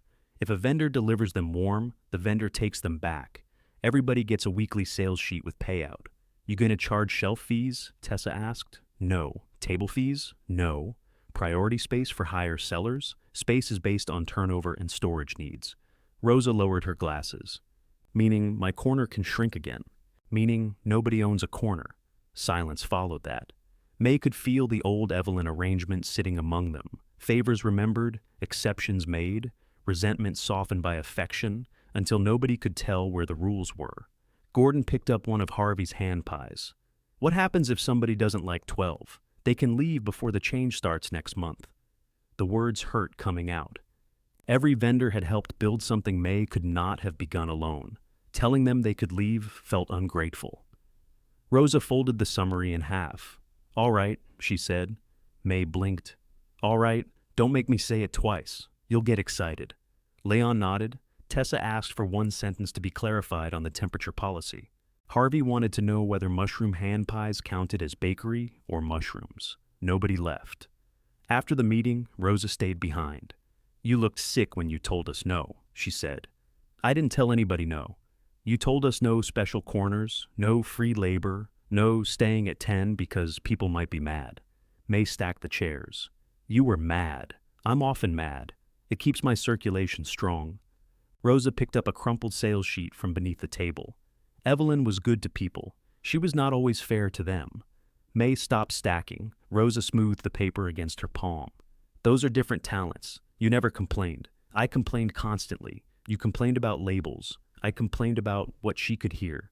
May thought of the cash envelopes Evelyn prepared, some holding a little more because the seller had a bad week, some a little less because Evelyn had advanced money and forgotten to write it down. May had corrected what she caught. She had also learned not to ask about every difference. Rosa placed the paper on the pile. Don't turn her into a system, she said. She was a woman. Build your own. At the warehouse, Dennis posted the new assignments beside the break room. May's name had been moved from morning receiving to afternoon order picking, 1 to 9:30. The hourly rate was 75 cents lower. She found him checking pallet tags in aisle 6. You said when there was an opening. There's an opening Monday. I can't do afternoons. Dennis kept his eyes on the tag. You said you needed the job. I do. Then you have a job. I have deliveries. So do I. May lowered her voice. Sherry handles Friday intake, but I do the rest. Restaurants pick up Tuesdays. Vendors call in orders in the afternoon. Dennis finally looked at her. This is exactly why I moved you. I've been on time every day for 3 weeks. And every day you take calls on break, use lunch to run across town, and look like you haven't slept. My work gets done. Your work gets done because Mia and Curtis cover when you disappear. Curtis? Different Curtis. The correction was so ordinary, it almost broke her composure. Dennis removed his glasses and pinched the bridge of his nose. I'm not punishing you. Receiving needs someone who wants to be in receiving. I want the paycheck. That's not the same. May looked past him at the shelves rising toward fluorescent lights. For 2 years, this place had been the reliable part of her life. Boxes arrived. She counted them. Hours became money at a fixed rate. Even grief had been allotted 3 company days. How long do I have to decide? She asked. You're on afternoons Monday. The first market after the commission increase brought the largest Saturday they had yet had. The stand's share came to $174. After Sherry's wages, electricity, supplies, and Tessa's final payment, 41 remained. May sat on her cot with the numbers spread across Nathan's makeshift table. Afternoon picking would pay enough to protect her from one bad Saturday. It would also remove her from the stand during nearly every hour the week's business happened. She could hire more help, but not with $41. At 4:50 the following Monday morning, May woke before her alarm. She dressed for the warehouse, drove there in the dark, and found Dennis at the receiving desk. "I can't take afternoons," she said. He looked at the lunch bag in her hand. "You giving notice?" "I think I am. That's not something to think while saying." May swallowed. "Then yes. 2 weeks." Dennis nodded once. He looked disappointed, not surprised. "You're making a risky choice." "I know." He handed her the clipboard for the dairy truck. "Be on time for the next 10 mornings." May took it. When she crossed the road back to the stand after her final shift, the cooler alarm began screaming. May ran. She reached the back room breathless and found Sherry standing beside the open door with one finger on the test button. Sherry released it. "You took too long," she said. May bent over, hands on her knees. "I was across the road." "Exactly." The cooler held at 37 degrees. Nothing was wrong except May's assumption that she could now be everywhere. Sherry handed her a second temperature alarm, still in its package. "This one calls your phone," she said. "Welcome to management." May straightened slowly. "You did that on purpose." "Yes. I quit a paying job 15 minutes ago. And already you're fast enough to save the pepper jelly." Sherry handed her the alarm package. It required an internet connection the stand did not have. They spent the afternoon trying to connect it through May's phone. Tessa arrived with cheese, discovered them sitting on the concrete floor surrounded by instruction pages, and solved the problem in 4 minutes. "You pressed the wrong button," she said. "There are 2 buttons," May replied. That narrowed it down. The first time the alarm sent a test message, May's phone displayed cooler high temp. She looked through the glass at rows of white cheese rounds and felt more relief than any test deserved. Then her bank notified her that the warehouse had deposited her final paycheck. The amount looked larger because it was final. May set a weekly wage for herself and wrote it into the stand's ledger before she could decide she did not deserve one. $200, paid only after vendor payouts, Sherry's hours, utilities, and the equipment reserve. The first week, there was enough. The second week, rain kept customers home, and May paid herself $120. The third week, she took nothing. "That is not how wages work," Sherry said. "It is if you own the place. That is how bankruptcy works. I live at work. My commute is 3 steps. You buy food. Sometimes people bring biscuits. Biscuits are not currency. They were before banks." Sherry added owner pay to the weekly expense sheet in black ink and underlined it. From then on, if the stand could not cover May's wage, the shortage remained visible instead of disappearing into her stomach. Without the warehouse, May discovered how much labor she had been squeezing into the edges of other days. Restaurant orders needed invoices. Empty crates had to be returned to the right farms. Labels came loose in cooler condensation. Customers called to reserve bread, then forgot to collect it. A woman ordered 12 jars of Rose's peach preserves for a retirement party and arrived asking for strawberry. May began opening Wednesday and Friday afternoons for order pickup. Saturday remained the full market. She used Monday for accounts and Tuesday for collecting goods from growers who could not deliver. The numbered shelves spread from the back room to a locked storage cabinet Gordon built beneath the awning. May painted each number in white. Gordon objected when she assigned him number 23. "I've been here since before sunrise," he said. "You sell firewood twice a month. It's excellent firewood. It's still 23. What's Rosa? 2. Favoritism? Turnover." Gordon brought another bundle of firewood the following week just to improve his rank. Not every producer who arrived belonged at the stand. A man named Brent Sutter brought 20 jars of green beans with lids May could depress using one finger. When she refused them, he reminded her that Evelyn had sold his mother's beans for years. "I'm not saying the recipe's bad," May told him. "You're saying my seal is bad. The seal is bad. You got a laboratory back there? I have thumbs." He packed the jars into his truck while 2 customers watched. By that evening, a post online accused May of getting too important for local people. She read it on the cot with a bowl of canned soup balanced on one knee. The comments divided quickly between people defending her and people using the argument to settle unrelated grievances about parking, prices, and whether the stand's biscuits had become smaller. May started typing a reply. Then she erased it. She called Brent instead. He did not answer, so she left a message explaining exactly what she would accept if he replaced the lids and processed a new batch. 2 days later, he returned with 12 properly sealed jars and no apology. May checked every lid. These are good, I know. She assigned him half a table for Saturday. He sold out before noon. The following week, he brought May a bag of tomatoes and said, "My wife grew too many, though the tomatoes were clean, evenly ripe, and arranged in a box lined with a dish towel." May did not thank him in a way that would embarrass either of them. By midsummer, the stand's roof fund had grown enough for Gordon to begin rebuilding the front section. He removed the last collapsed rafters and replaced them with new lumber. The work exposed the old sales floor completely to the sky. May helped from below, handing up tools and trying not to watch sparks from the saw. When the first new rafter rose over the blackened walls, she had to step into the back room. She stood beside the cooler until its hum drowned out the memory of fire crackling behind the freezer. Gordon found her there. "You all right?" "Fine." Liar. Expensive observation. He leaned against the doorframe without entering. "We can stop." "No, rain's not coming." "That's not why." "I know." May looked at the pale scar running from her wrist toward her elbow. She rarely remembered the pain itself.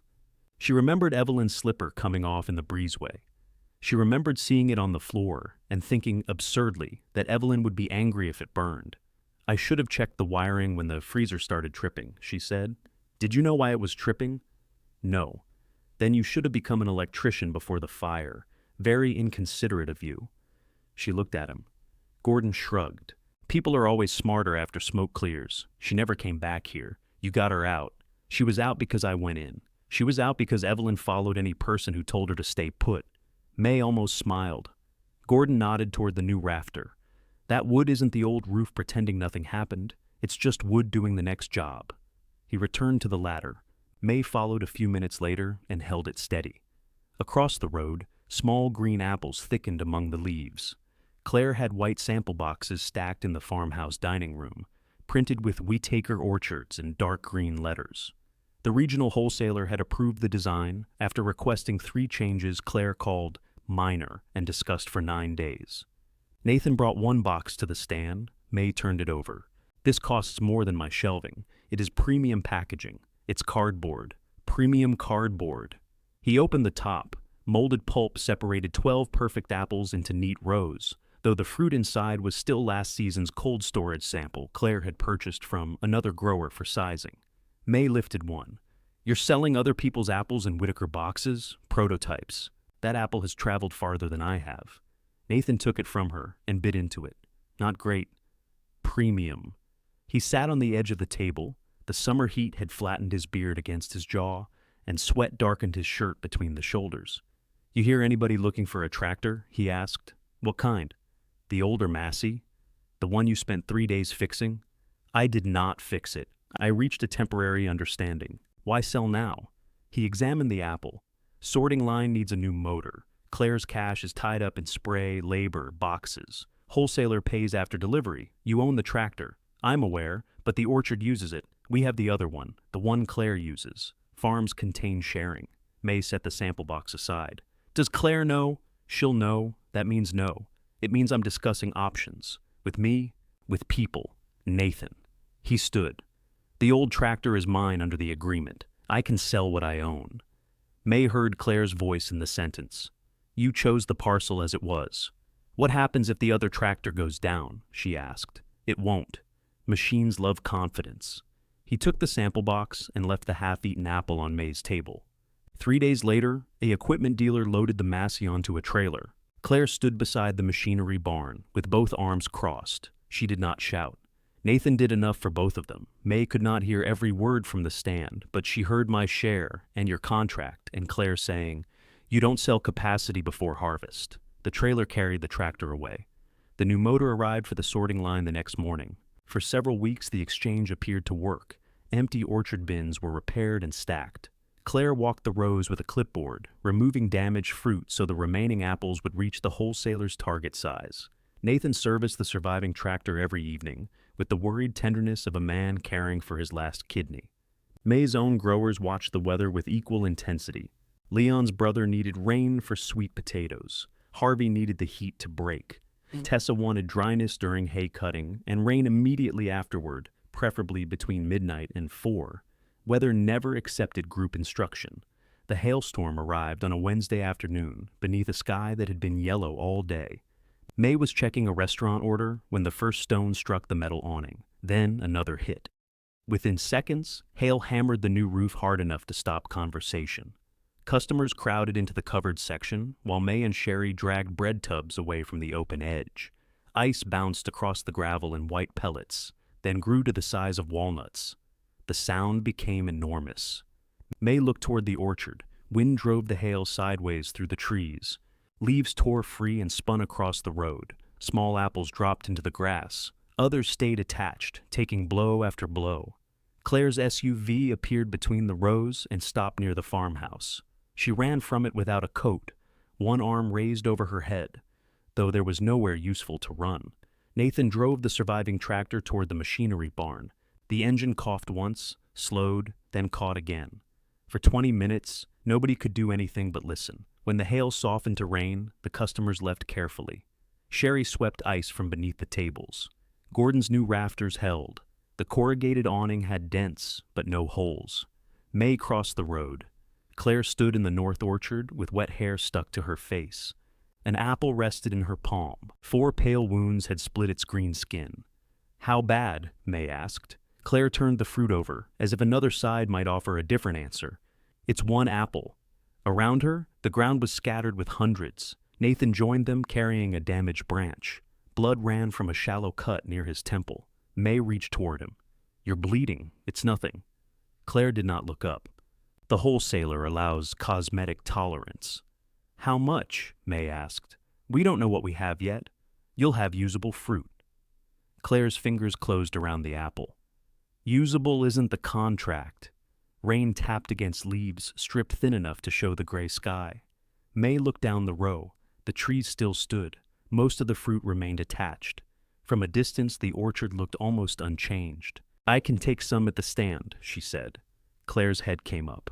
Not all of it, May added, but we can start planning seconds, sauce, pies, cider, if we find pressing.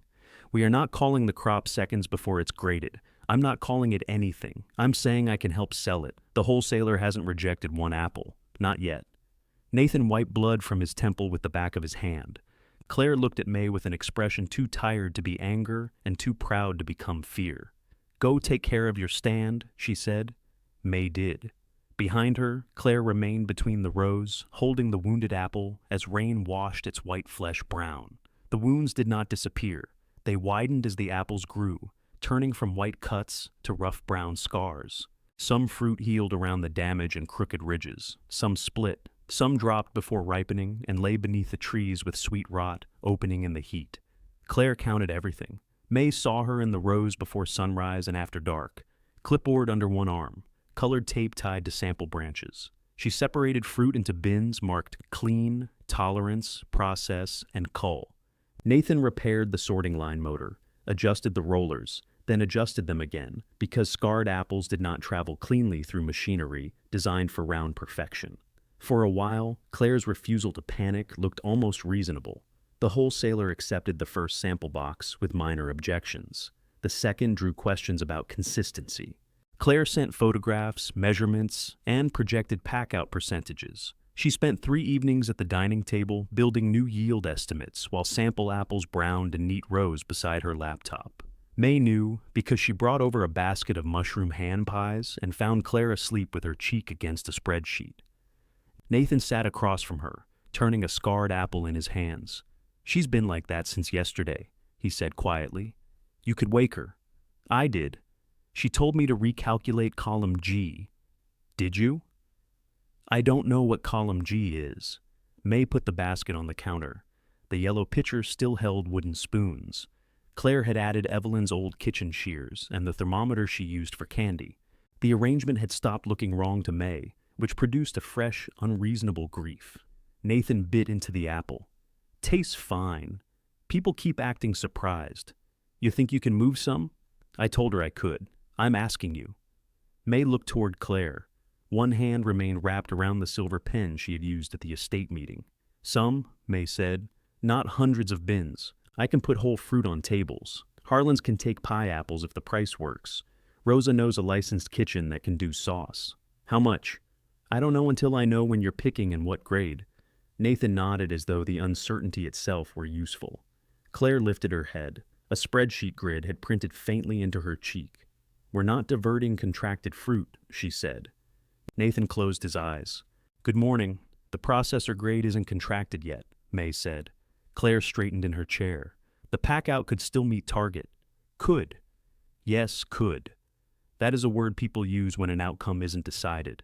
May left the hand pies and went back across the road. 2 days later, Claire's sample shipment was rejected. Nathan told May by placing one of the white apple boxes on the stand's counter and opening it. Inside were 12 apples. 11 bore hail scars. The 12th looked clean until May lifted it and found a split near the stem. They'll take 27% of projected volume, Nathan said. That's all. Premium grade and part of tolerance. Nothing with broken skin, nothing with more than 2 visible marks over their size limit. What about the restaurant contracts? One dropped us. One will take whatever clean fruit we can spare. May touched a scar on the nearest apple. It felt dry and solid. How much is left? Nathan named a figure in pounds. May stared at him. You asked? He said. I thought you'd say something I could picture. It's a lot of apples. The stand's busiest Saturday had moved less than 500 pounds of produce total. The rejected orchard crop would fill the sales floor they did not yet have, the back room, the gravel lot, and probably the county road. How long before it has to be picked? May asked. Some varieties now. Main crop over the next 3 weeks. And storage? Limited. We plan to ship fast, because you sold the second tractor to fix the sorter. We sold the tractor because the sorter was necessary, for a buyer who won't take the fruit. Nathan shut the box harder than he meant to. May waited. He pressed both palms to the counter. I know. It was the first time she had heard him say the words without a joke around them. May called Harlan's. She called Rosa. She called 3 restaurants, the manager of a roadside diner, and a man named Lewis Cooper, who operated a cider press from a metal building 20 miles east. Lewis could press sound-scarred apples, but his next open production day was nearly 2 weeks away. Harlan's could use 10 bushels a week if the orchard delivered them peeled. Rosa's kitchen connection could handle sauce in batches, not tons. None of it solved the size of the problem. It did create a path for part of it. May wrote the options on a legal pad and took it to the farmhouse that evening. Claire and Nathan were arguing in the dining room.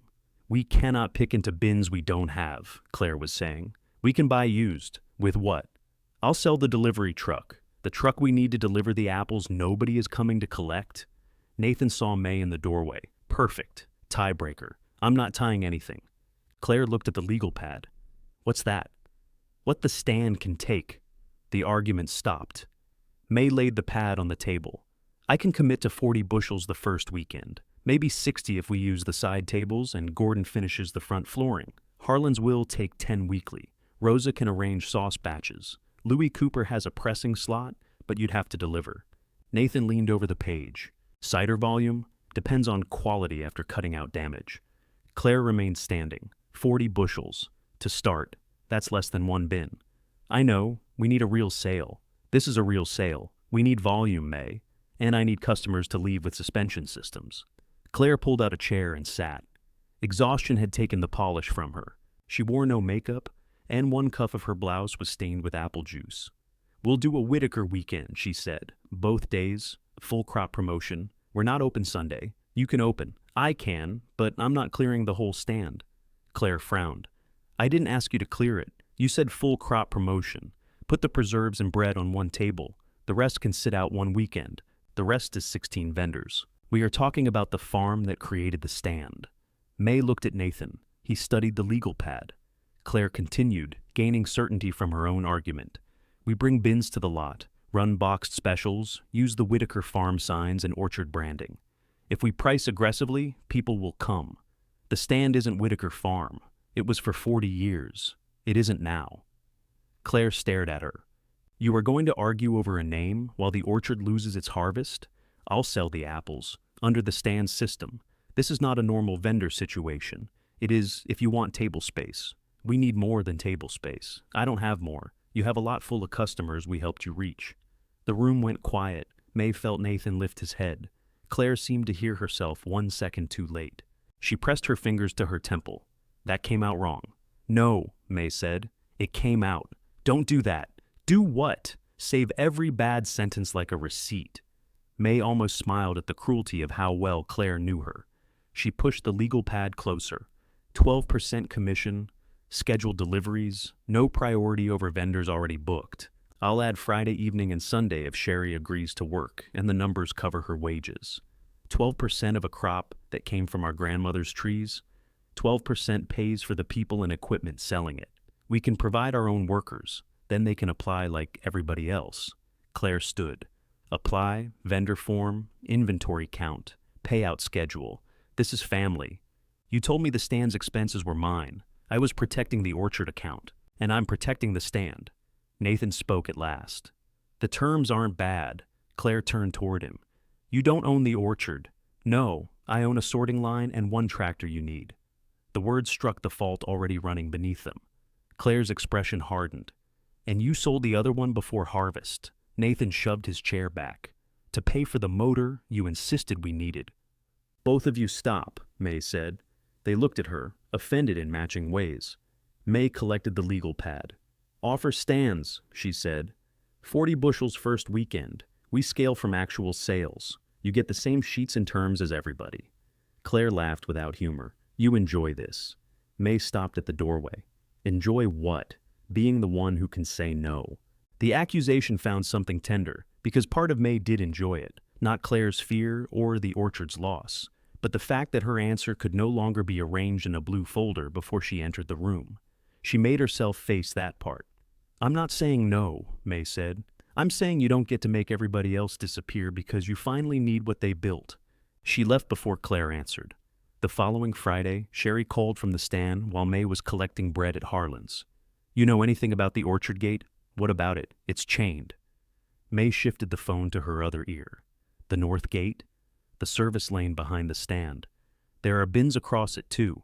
For months, vendors had entered through the orchard's north drive, followed the service lane along the fence, and backed into the stand's rear loading space. Claire had allowed it when Gordon's roofwork crowded the front pull-off.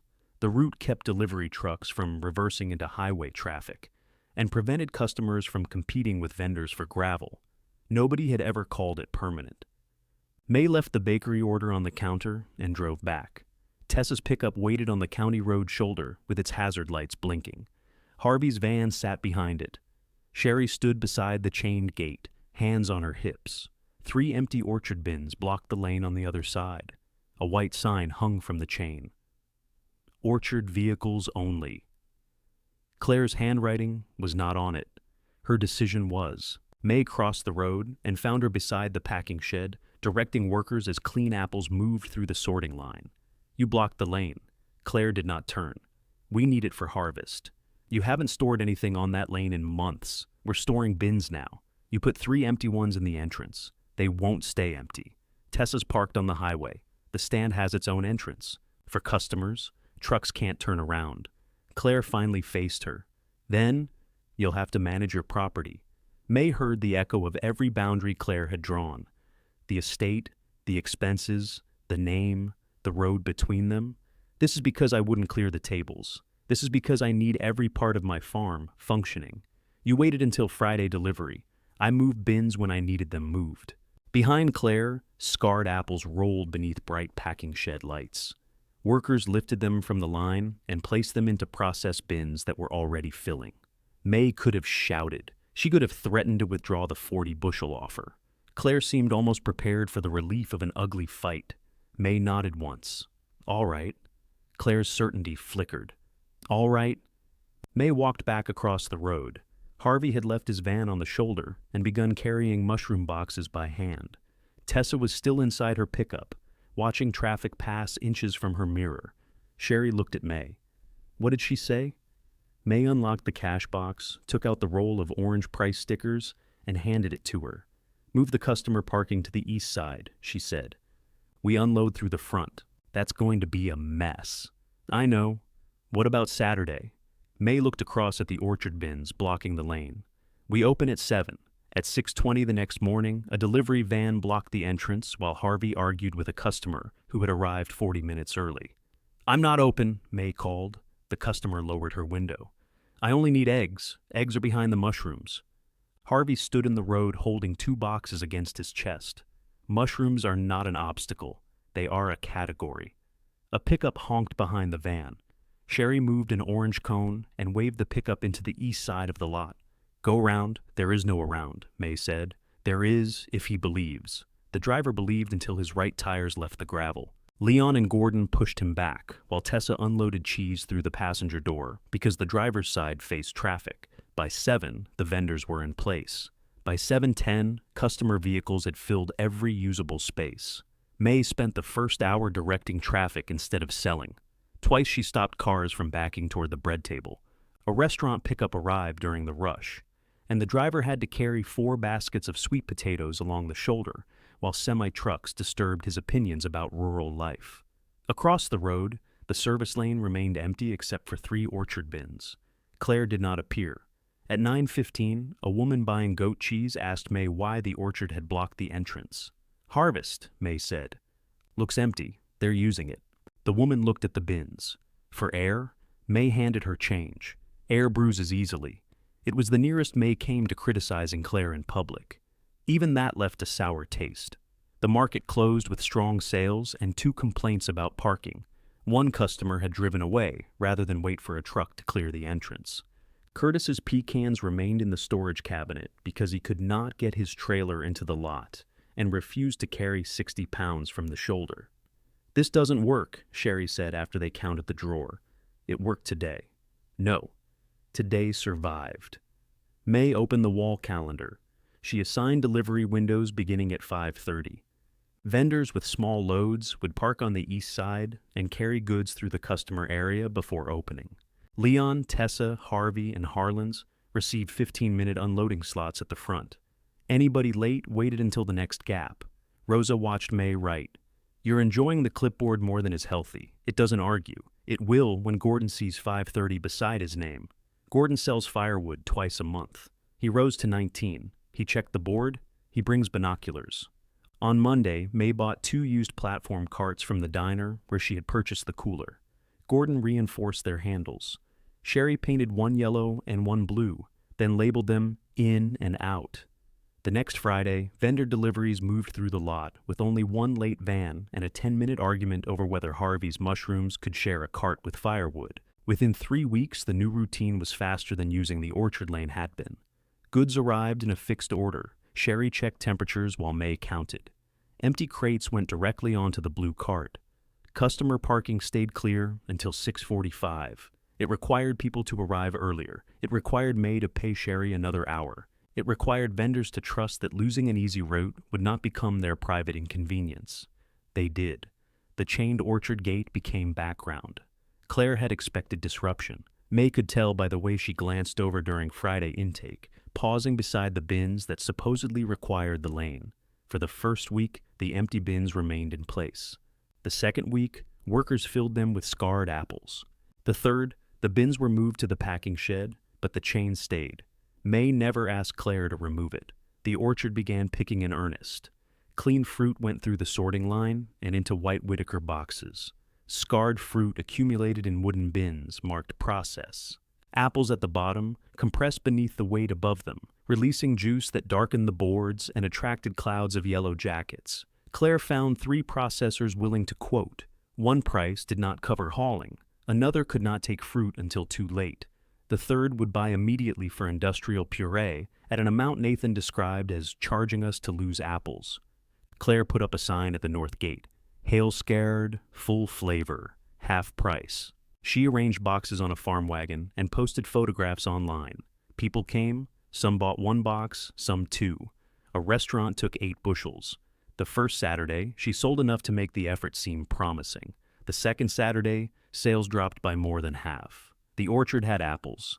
The stand had apples, peaches, bread, eggs, cheese, mushrooms, honey, preserves, sweet potatoes, firewood, pies, pecans, and people who came even when they had forgotten what they needed. Ownership had given Claire the product. It had not given her the market around it. May did not enjoy watching the lesson arrive. Nathan visited the stand after closing with a bruise across one forearm and a ledger page folded into his pocket. "We're losing the bottom of the process bins," he said. May swept pecan shells into a dustpan. "Then stop filling them so high." "We ran out." "How many empties?" "4. "How many full?" he told her. May set down the broom. Nathan leaned against the rebuilt counter. The front roof was finished now, though the walls beneath it remained open in 2 places. Gordon had incorporated one blackened beam into the counter, after cutting away its worst end. Nathan ran his thumb along the char. "Grandma used to hit this with a scoop when people parked too long," he said. "Different beam." "No, it isn't. The old counter was over there." She moved the scoop. May looked at him. He smiled faintly. "I can remember things too." She resumed sweeping. "What do you want?" "Take a bin tomorrow. Claire needs to sign the vendor form. Nobody else signs it. Everybody else signs it. You know what I mean? I know Claire doesn't want to. She wants to sell apples. She wants my lot for a weekend." Nathan unfolded the ledger page. It showed orchard expenses, expected wholesale receipts, and processor offers. The bottom number was negative. "We can't wait for pride to finish ripening," he said. "This isn't about pride. It's exactly about pride. Hers, yours, probably mine. We grow it well." May read the figures again. The orchard's clean crop would bring money, but later than the bills. The scarred fruit tied up bins, workers, and storage space. Each warm day reduced what could be saved. "I offered 40 bushels, she said. "She thought you were insulting her." "I wasn't." "I know. Did you tell her?" "I was busy being insulting in other ways." May folded the page and handed it back. 12%. Inventory by variety and weight. First bin spread over Friday evening and Saturday. No Whitaker signs over the stand name. No moving vendors. "You could waive commission on one." "No, it would help." "The commission pays sherry and handling. If I waive it for the biggest load we've ever taken, everybody else pays for your apples." Nathan pushed away from the counter. "Can't you be flexible once?" "I was flexible when the cooler failed. I paid people. I was flexible when Claire blocked the lane. I moved everybody. You keep calling it flexibility when what you mean is I should carry the part that hurts." He looked toward the orchard. May lowered her voice. "You sold the tractor before you knew what harvest needed. Claire promised fruit before she knew what weather would do. I chose a burned building without knowing where I'd sleep. We all made choices. Yours worked. Mine is working. That isn't the same." Nathan rubbed his bruised forearm. "What happens if hers doesn't?" May wanted to say Claire could sell the farmhouse. She wanted to say the orchard was the desirable inheritance, the real business, the part worth protecting. She wanted to hand back every sentence used against her. Instead, she said, "The offer stays open." Nathan left without thanking her. The next morning, a customer asked whether May refused to carry Whitaker apples because of a family fight. May was weighing peaches. She set the counterweight carefully before answering. "I haven't refused them. They've got that sale across the road." "They do." Claire told Marjorie Bell the stand wouldn't make room. May looked toward the orchard wagon. Claire stood beside it, handing a box to a customer. Her white farm label boxes had run out. The replacement cartons were brown and uneven. "The stand offered space under our regular terms," May said. "That's all I'm discussing." The customer waited for more. May tied the peach bag and handed it over. 6:24. By noon, the rumor had traveled through Bellwether and returned in 3 altered forms. In one, May charged Claire 30%. In another, Claire tried to repossess the stand.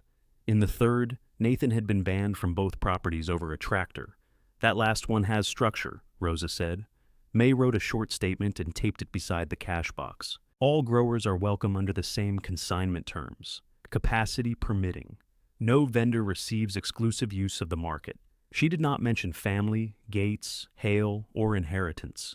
On Sunday, Claire's farm wagon remained open until dusk.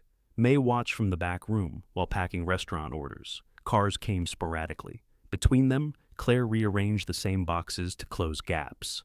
When rain began, she covered the apples alone. Nathan did not appear at the orchard for 2 days. On the third, his pickup was parked outside the farmhouse. May heard raised voices through the open dining room window while crossing the road to return Claire's washed iced tea jar. She stopped on the porch. "You made this personal," Nathan said. She made it personal when she used the market to discipline us. She gave us terms. She gave strangers better terms. They're the same terms. We are not strangers. No. Strangers don't know exactly where to put the knife. May should have left. Then Claire said, "She wants me to apologize for taking the farm." "No," Nathan replied. "She wants you to stop acting like taking it made you Evelyn." The silence inside was immediate. May set the jar beside the door and backed away. Nathan came to the stand after dark. He did not mention the argument. He carried the blue metal cash box, which May had left at the farmhouse while delivering restaurant invoices. "Claire found this on the porch," he said. "The jar? The box. I didn't leave the box. You left it on the counter when you came over." May had no memory of bringing it. Exhaustion had begun erasing the edges of her days. Nathan put the box beneath the counter. "Lock the back room tonight." "Why?" "Because you sleep through alarms now." "I have one that calls my phone." Very modern, he started to leave. "Nathan," he stopped. "Is Claire going to sign?"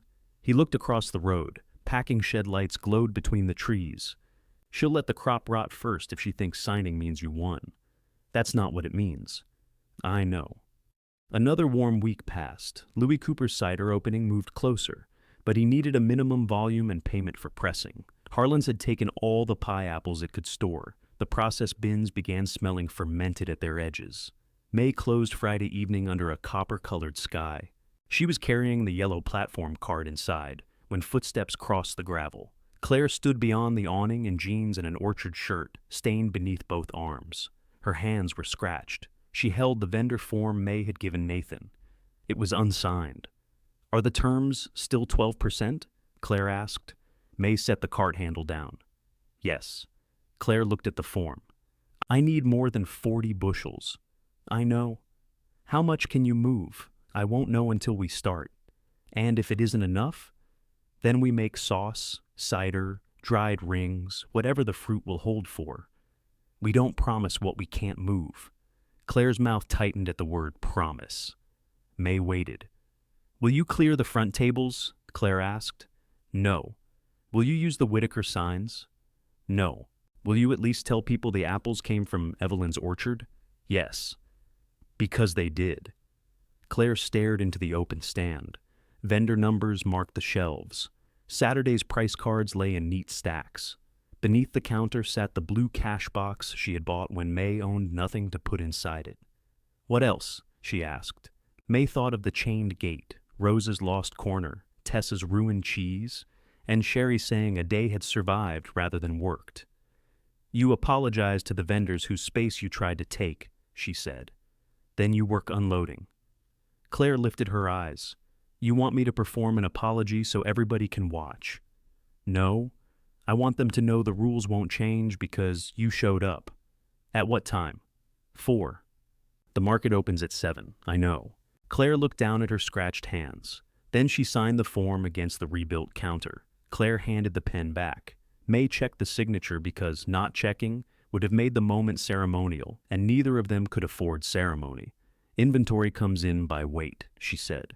"You'll get a copy at intake and a sales sheet after each market." I read the form. Refrigerated processed goods require temperature logs. We're selling apples. Sauce and cider won't be apples by then. Claire closed her eyes. "Do you rehearse being difficult?" "Not since I quit the warehouse. I have mornings free." For 1 second, Claire's mouth moved as if she might smile. She folded her copy of the form. "I'll remove the chain. You need the lane for harvest. I needed it yesterday, too. We changed the delivery system. Leave it." Claire looked toward the road. "You're refusing access now?" "I'm refusing to change everybody's routine again for one vendor. I'm the vendor, yes." Claire tucked the form into her back pocket. 4 in the morning, wear gloves. "I own gloves. Bring them." At 3:52, the surviving tractor came down the orchard drive pulling a flat wagon. Nathan drove. 2 wooden bins rode behind him, filled above their rims with scarred apples. Claire walked beside the wagon. She wore work boots, jeans, and leather gloves. Her hair was tied back badly, with one piece hanging over her left eye. May had expected her to arrive polished enough to make the labor look temporary. Instead, Claire looked as if she had not gone to bed. Leon, Tessa, Rosa, Gordon, Harvey, Sherry, Curtis, and two people from Harlan's waited beneath the stand lights. Claire stopped when she saw them. "You said vendors," she told May. "They are vendors. I thought you meant three. Then this is a valuable morning for expectations." Nobody laughed. The tractor idled at the edge of the gravel. Nathan looked as though he would happily reverse it all the way into the orchard and keep going. Claire removed her gloves, wiped her palms on her jeans, and faced the group. "I asked May to remove your goods so we could use the whole stand for an orchard sale," she said. "That was wrong." Rosa folded her arms. Claire glanced at May. May gave her nothing. "I treated your space as if it mattered less because the orchard needed more," Claire continued. "And I blocked the service lane after May refused. I told myself that was a harvest decision. It wasn't only a harvest decision." "Was any part of it?" Tessa asked. "Yes," Claire said, "but not enough of it." The honesty unsettled the silence. Claire put her gloves back on. "I'm sorry." Gordon looked toward the apple bins. "You planning to apologize to those individually?" "If necessary." "Better start unloading." The bins were too large for the platform carts, so Nathan positioned the wagon near the rebuilt front floor. They transferred fruit into bushel boxes by hand, sorting as they went. Claire tried to separate apples by appearance. May stopped her. "Sound fruit here, broken skin there, rot in the compost crate. The fresh table should have the least marked. Least marked goes at eye level. But don't hide the others. Customers pick with their eyes. Then give them a reason to use their brains." Rosa set up a sample board with apple slices, cheddar, and pepper jelly. Harlan's wrote, "Cooking apples and eating apples" on 2 chalkboards. Harvey proposed mushroom-adjacent apples and was denied a sign. By 6, the front tables held Whitaker apples in shallow wooden boxes rather than huge bins. May priced the soundest fruit below premium orchard grade, but above the desperate half price Claire had used across the road. Claire read the sign. "We need volume. If you price beneath every other grower, nobody brings apples next year. This crop may not last until next week. That doesn't make their crop worth less today." Claire looked ready to argue. Then Leon's brother arrived with sweet potatoes, and Claire had to move. She unloaded baskets, checked weights with Sherry, carried empty crates to the blue cart, and accepted instructions from people she had known for years but never worked beside. Tessa corrected the way she held a cheese tub. Rosa made her move, preserves 4 inches to the left. Gordon assigned her a roll of paper towels and called her new person until May told him not to enjoy himself so much. At 7, customers began arriving. They examined the scarred apples cautiously until May cut one open. The flesh was pale, crisp, and sweet. She explained the marks without apologizing for them. Claire stood beside her at first, reciting varieties and storage life. When someone asked whether the fruit was damaged, Claire answered, "On the outside." The customer bought 2 boxes. Word moved quickly, but not as a rescue. People came because the price was fair and the fruit tasted good. They bought bread and eggs while they were there. They added cheese for the apple slices Rosa kept handing out. Some recognized Claire and asked questions that made her shoulders stiffen. Wholesaler didn't want them? Not these grades. Orchard going under? No. May bail you out?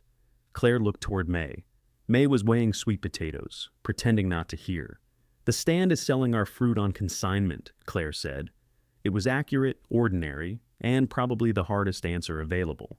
By 10, 1 full table had emptied. Sherry updated the inventory sheet.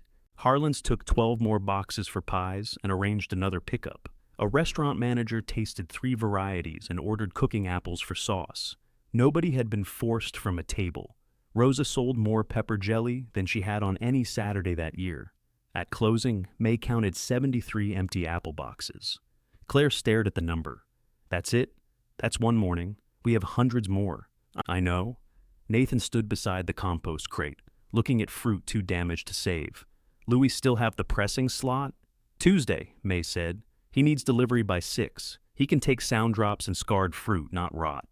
"How much?" 2 wagon loads if we sort properly. Nathan looked toward the tractor. "We can do that." Claire wiped apple dust from her hands. "What about payment?" "Cider sales repay pressing first. Then the balance comes through the stand account under your vendor number. You're consigning cider we haven't made. I'm scheduling product." "That sounds suspiciously like promising what you can't move." May looked at her. Claire's tired mouth lifted slightly. "I read the form. Sunday's market moved another 100 boxes. Harlan's began baking apple hand pies in batches that sold before they cooled. Rosa's commercial kitchen contact offered Monday night for sauce production if the orchard supplied cut fruit and labor. A local cafe with a dehydrator took 200 pounds for dried rings under the stand label, with the orchard listed as grower. Every outlet required sorting. The easy solution would have been to send whole bins somewhere else and accept whatever price arrived. The available solution required hands, knives, scales, clean buckets, transportation, and attention to thousands of individual pieces of fruit. They worked. Nathan drove wagon loads from the orchard. Claire managed variety and ripeness. May tracked where every pound went. Sherry recorded deliveries and expected product returns. Gordon built low sorting racks from scrap lumber. Tessa brought food that contained no apples because by Monday evening, the smell had entered everyone's clothing. At Harlan's kitchen, Claire stood at a stainless steel table cutting hail damage from apples. Rosa operated a sauce mill with frightening satisfaction. "You're taking too much," Rosa told Claire. "It's bruised. It's ugly. That's what bruising looks like." Rosa cut through the apple. The flesh beneath the scar was clean. "You spent so long sorting for somebody else's eyes, you forgot food has an inside." Claire placed the usable half in the sauce bucket. "I understand the metaphor," she said. "I wasn't being subtle. They worked until after midnight." May carried finished sauce jars into crates while Sherry checked seals. Claire's hands reddened from acid and water. Nathan fell asleep sitting on an overturned bucket during a 10-minute break and denied it when he woke. On Tuesday, they loaded the cider fruit before dawn. The service lane gate stood open. Claire had removed the chain sometime during the night. No bins blocked the entrance. May saw it and said nothing. All vendor loading still happened through the front. Nathan drove the first wagon to Louis Cooper's press. Claire rode with him. They returned smelling of crushed apples and carrying a production estimate that gave them both the dazed look of people receiving news in a foreign language. Louis pressed through the afternoon. The juice went into bulk containers first, with bottled cider to follow after treatment and chilling. May posted the expected pickup date and took reservations without accepting payment. By Wednesday, the worst processed bins had been emptied. The orchard still held more fruit than the stand could sell quickly, but nothing sound was being left to rot merely because it was scarred. The packing shed changed. White wholesale boxes remained stacked along one wall for accepted fruit. Across from them, brown boxes were labeled stand, cider, sauce, drying, and pie. Claire no longer spoke about those categories as rejection. Late Friday, May found her sitting on the stand's back step, soaking her hands in a bowl of cold water. The market was prepared for morning. Vendor sheets hung from numbered clips. The cooler held cheese, eggs, and the first jars of Whitaker applesauce. Through the wall, its compressor hummed steadily. May sat beside Claire. For a while, they watched Nathan drive the tractor between the orchard rows. "I thought you wanted the farm to fail," Claire said. May rested her arms on her knees. "Sometimes I wanted you to admit it was hard. That isn't the same." "No." Claire lifted one hand from the water. Her fingertips were wrinkled and nicked. "I thought if I came back and made it profitable, then leaving wouldn't count as leaving." May looked at her. Claire watched water drip from her fingers. "Evelyn asked me to take over after college. I told her I wanted 5 years somewhere else first. She said farms don't wait for people to become interesting. That sounds like her. I left anyway. Every year after that, coming back felt more like admitting she was right. She wasn't right." Claire gave a small, humorless laugh. "You stayed. I didn't stay to prove anything." "No, you stayed because somebody needed you. That's worse." May understood what she meant. Duty had made Claire feel replaceable. May had experienced the same duty as the only place she could not be dismissed. "I did want you to need me," May said. Claire turned toward her. "When the wholesaler rejected the crop," May continued, "part of me was glad you had to cross the road." The confession sat between them, ugly and clean. Claire lowered her hand back into the water. "I did need you," she said. The tractor reached the end of a row and turned. Its headlights swept over the stand, briefly illuminating the charred beam in the counter and the new roof above it. Claire flexed her sore fingers beneath the water. "We're not finished," she said. "No, I meant the apples. I know." But neither of them moved yet. The apples kept them moving. There were still bins to sort, cider to bottle, sauce to label, and late varieties to pick before the first hard freeze. Claire returned to the orchard after the water warmed around her hands. May finished the vendor sheets.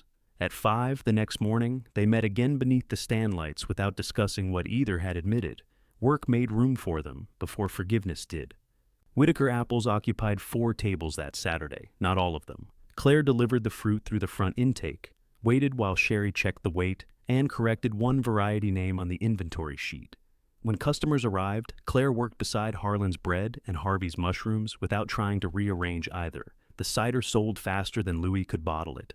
Rose's applesauce moved more slowly until she began offering warm samples with cinnamon biscuits. Harlan's used the scarred fruit in pies and paid the orchard's wholesale price through May's account. Dried rings became a dependable winter item. None of it transformed the damaged crop into the income Claire had planned. The wholesaler took the cleanest fruit and paid late. Processing costs consumed part of the direct sale revenue. Several bins became compost because no amount of effort could preserve every apple. Claire had to postpone replacing a sprayer. Nathan kept the surviving tractor running, with used parts and language that caused Tessa to leave whenever he opened the engine compartment. But the orchard paid its harvest workers, covered the boxes already ordered, and entered winter operating instead of collapsing beneath fruit nobody would buy. May prepared Claire's first payout in the same white envelopes Evelyn had used. Claire sat at the rebuilt counter while May walked her through sales, commission, pressing repayment, sauce production, and outstanding cider inventory. The explanation took 11 minutes. Claire asked questions for 23. At last, May slid the envelope across the counter. Claire opened it and counted the money. May tried not to look offended. "It's all there," she said. "I know, you counted it. You count it. That's different. How? I'm trustworthy." Claire looked inside the envelope again. "You're $4 over." May checked the sales sheet. Claire tapped one line. "Harlan's payment. You entered the wholesale price, but they paid 24 cents more per box because they kept the crates." May corrected the entry and made a second notation in the ledger. Claire watched her. "You kept receipts." "Most of them." This time, May pulled Claire's original note from beneath the cash box lid. The tape had yellowed, and one corner had curled. Claire covered her face with both hands. "I cannot believe you saved that. I save every bad sentence like a receipt. I deserve that." "Yes." Claire lowered her hands. "I meant Evelyn's receipts, not yours." "I know that now." "You did not know that then? You taped it inside an empty cash box the day after I traded my inheritance for ashes." Claire looked at the note again. It seemed supportive at the time. Your support needs ingredient labels. That time, Claire laughed. It came out rusty and surprised. May had forgotten the exact sound of it. For a second, the farmhouse kitchen returned around them, both of them younger adults, while Evelyn complained that laughter near pie dough made it tough. Claire folded the old note and put it back beneath the lid. "Keep it," she said, "for evidence." The orchard's final delivery came through the stand on a cold Friday morning. Claire arrived at 5:40 for her assigned slot and found Gordon's firewood occupying the yellow cart. "You're 20 minutes late," May said. The tractor wouldn't start. Vendor 19 was on time. Gordon stood beside his bundles, looking unbearably pleased. Claire moved the firewood to the blue cart without appealing to family. Nathan brought the last apple box by hand. When he set it down, May noticed fresh scrapes across his knuckles. "What happened?" "Sorting line belt." "Again?" "It misses the tractor." "You sold the tractor, I'm aware." He looked across at the machinery barn. After the sale, his inheritance had become a collection of equipment that could not function without Claire's orchard and an orchard that struggled without the equipment he had sold. They had divided the assets cleanly and discovered the work refused to divide with them. Nathan began leasing the remaining machinery to the orchard for enough to cover maintenance, then worked part of the charge off himself. Claire insisted on written records. May gave them duplicate forms for Christmas. When the harvest rush ended, the stand became quiet enough for construction. Gordon closed the gaps beneath the new roof with salvage siding and windows from an old feed store. Dwayne replaced the temporary wiring. Leon installed a small sink in the rear room and spent an afternoon explaining why an exterior faucet did not qualify as a winter plumbing strategy. May paid each bill from the stand account. Some took months. The roof jar remained on the counter even after the roof was finished. May changed its label to repairs. Rosa changed it to inevitable repairs. Dwayne added and Dwayne beneath that. One December afternoon, Nathan backed Evelyn's pickup to the front door with a long object wrapped in moving blankets. May came outside. If that's another microwave, I have boundaries now. Help me. They carried the object beneath the roof and lowered it onto the counter. Nathan removed the blankets. The old Whittaker Farm sign lay beneath them. One edge was burned black. The white painted letters had blistered above the T and A, and smoke stained the carved apples in each corner. May stared at it. Where did you get this? Machinery barn. You had it? I took it down after the fire. For what? I was going to clean it. That fire was almost a year ago. It needed time to dry. It was hanging outside. Nathan rested both hands on the counter. I thought I'd put it in an office. What office? The one I was apparently going to build around 2 tractors and a collection of wrenches. You took Evelyn's sign for decoration. I took it because people were throwing things into a dumpster, and I couldn't watch them throw this. May touched the blackened edge. Soot no longer came away beneath her fingers. Nathan had cleaned it, at least partly. You could have told me. I could have done a lot of things in a more impressive order. He looked toward the charred beam Gordon had built into the counter. I thought the machinery was the useful part, he said. Something I could sell if I needed cash. Turns out selling the useful part makes the rest less useful. May glanced at him. Deep. I've been around Rosa. Nathan lifted one end of the sign. You want it? May made him ask Gordon before drilling into the new wall. They mounted it above the counter, leaving the scorched edge visible. Claire crossed the road while they were on the ladders and objected to the height.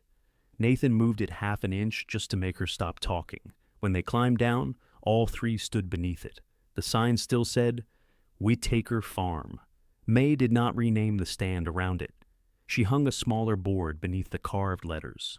Local growers, fair weights, weekly payouts. Claire read it twice. Fair weights? She asked. Evelyn's scale runs heavy. I told her that for years. She said customers needed encouragement. Winter sales were thin but steady. Firewood finally lifted Gordon to vendor 14. Bread, eggs, sauce, cider, and preserves kept the stand open Friday afternoons and Saturdays. May reduced her own wage twice and restored it when spring produce returned. She stopped sleeping in the back room after finding a 1-bedroom apartment above a pharmacy in town. The rent was low because the bedroom window faced a brick wall and the heating pipes knocked every night at 11. It was hers. Nathan carried the brown armchair upstairs and complained through all 28 steps. Claire brought the yellow pitcher from the farmhouse, still filled with wooden spoons. May set it in the apartment kitchen. You sure? She asked. Claire adjusted one spoon. It never looked right in that house. The cot remained folded on the stand's metal shelf for 2 months before May let Gordon take it to his salvage yard. She kept the microwave. By the anniversary of the first market, May paid herself enough to cover rent, food, and a used battery that started her car without Nathan. The stand employed Sherry for regular intake hours and another part-time clerk on Saturdays. It carried goods from 31 producers, though never all at once. The cooler still coughed before starting. The floor dipped near the west wall. When wind came from the north, the restored windows whistled. The place worked. On the anniversary morning, May left her apartment at 4:20. The road into Bellwether lay empty beneath a paling sky. She drove with one hand resting over the heater vent and the day's intake sheets on the passenger seat. Harlan's had promised sweet rolls. Tessa was bringing early goat cheese. Claire had 6 cases of cider and 2 boxes of sauce assigned to vendor 27. As May reached the county road, headlights appeared ahead. Then another pair turned into the gravel lot. Then another. For one panicked moment, May thought something had happened. Smoke, a burst pipe, the cooler alarm failing to call. She pulled in. Leon's green pickup occupied the first space. Rosa's station wagon sat behind it, with 3 folding tables still tied to the roof, despite the permanent tables inside. Gordon had brought firewood and parked across 2 spaces. Sherry stood at the door, holding coffee and the yellow platform cart. Claire waited in the vendor line with her cider cases. "What are you all doing here?" May asked. Leon looked at the intake sheets in her hand. "Apparently," he said, waiting for management. Nobody had come to rescue a ruin. They had orders to fill, goods to unload, arguments about table space, and work that began before customers arrived. May unlocked the door. Light moved across the rebuilt floor, the charred beam, and Evelyn's scarred sign. Behind May, carts rolled, crates knocked together, and Rosa complained that Vendor 2 should not have to wait behind firewood. Outside, more headlights turned into the lot before sunrise.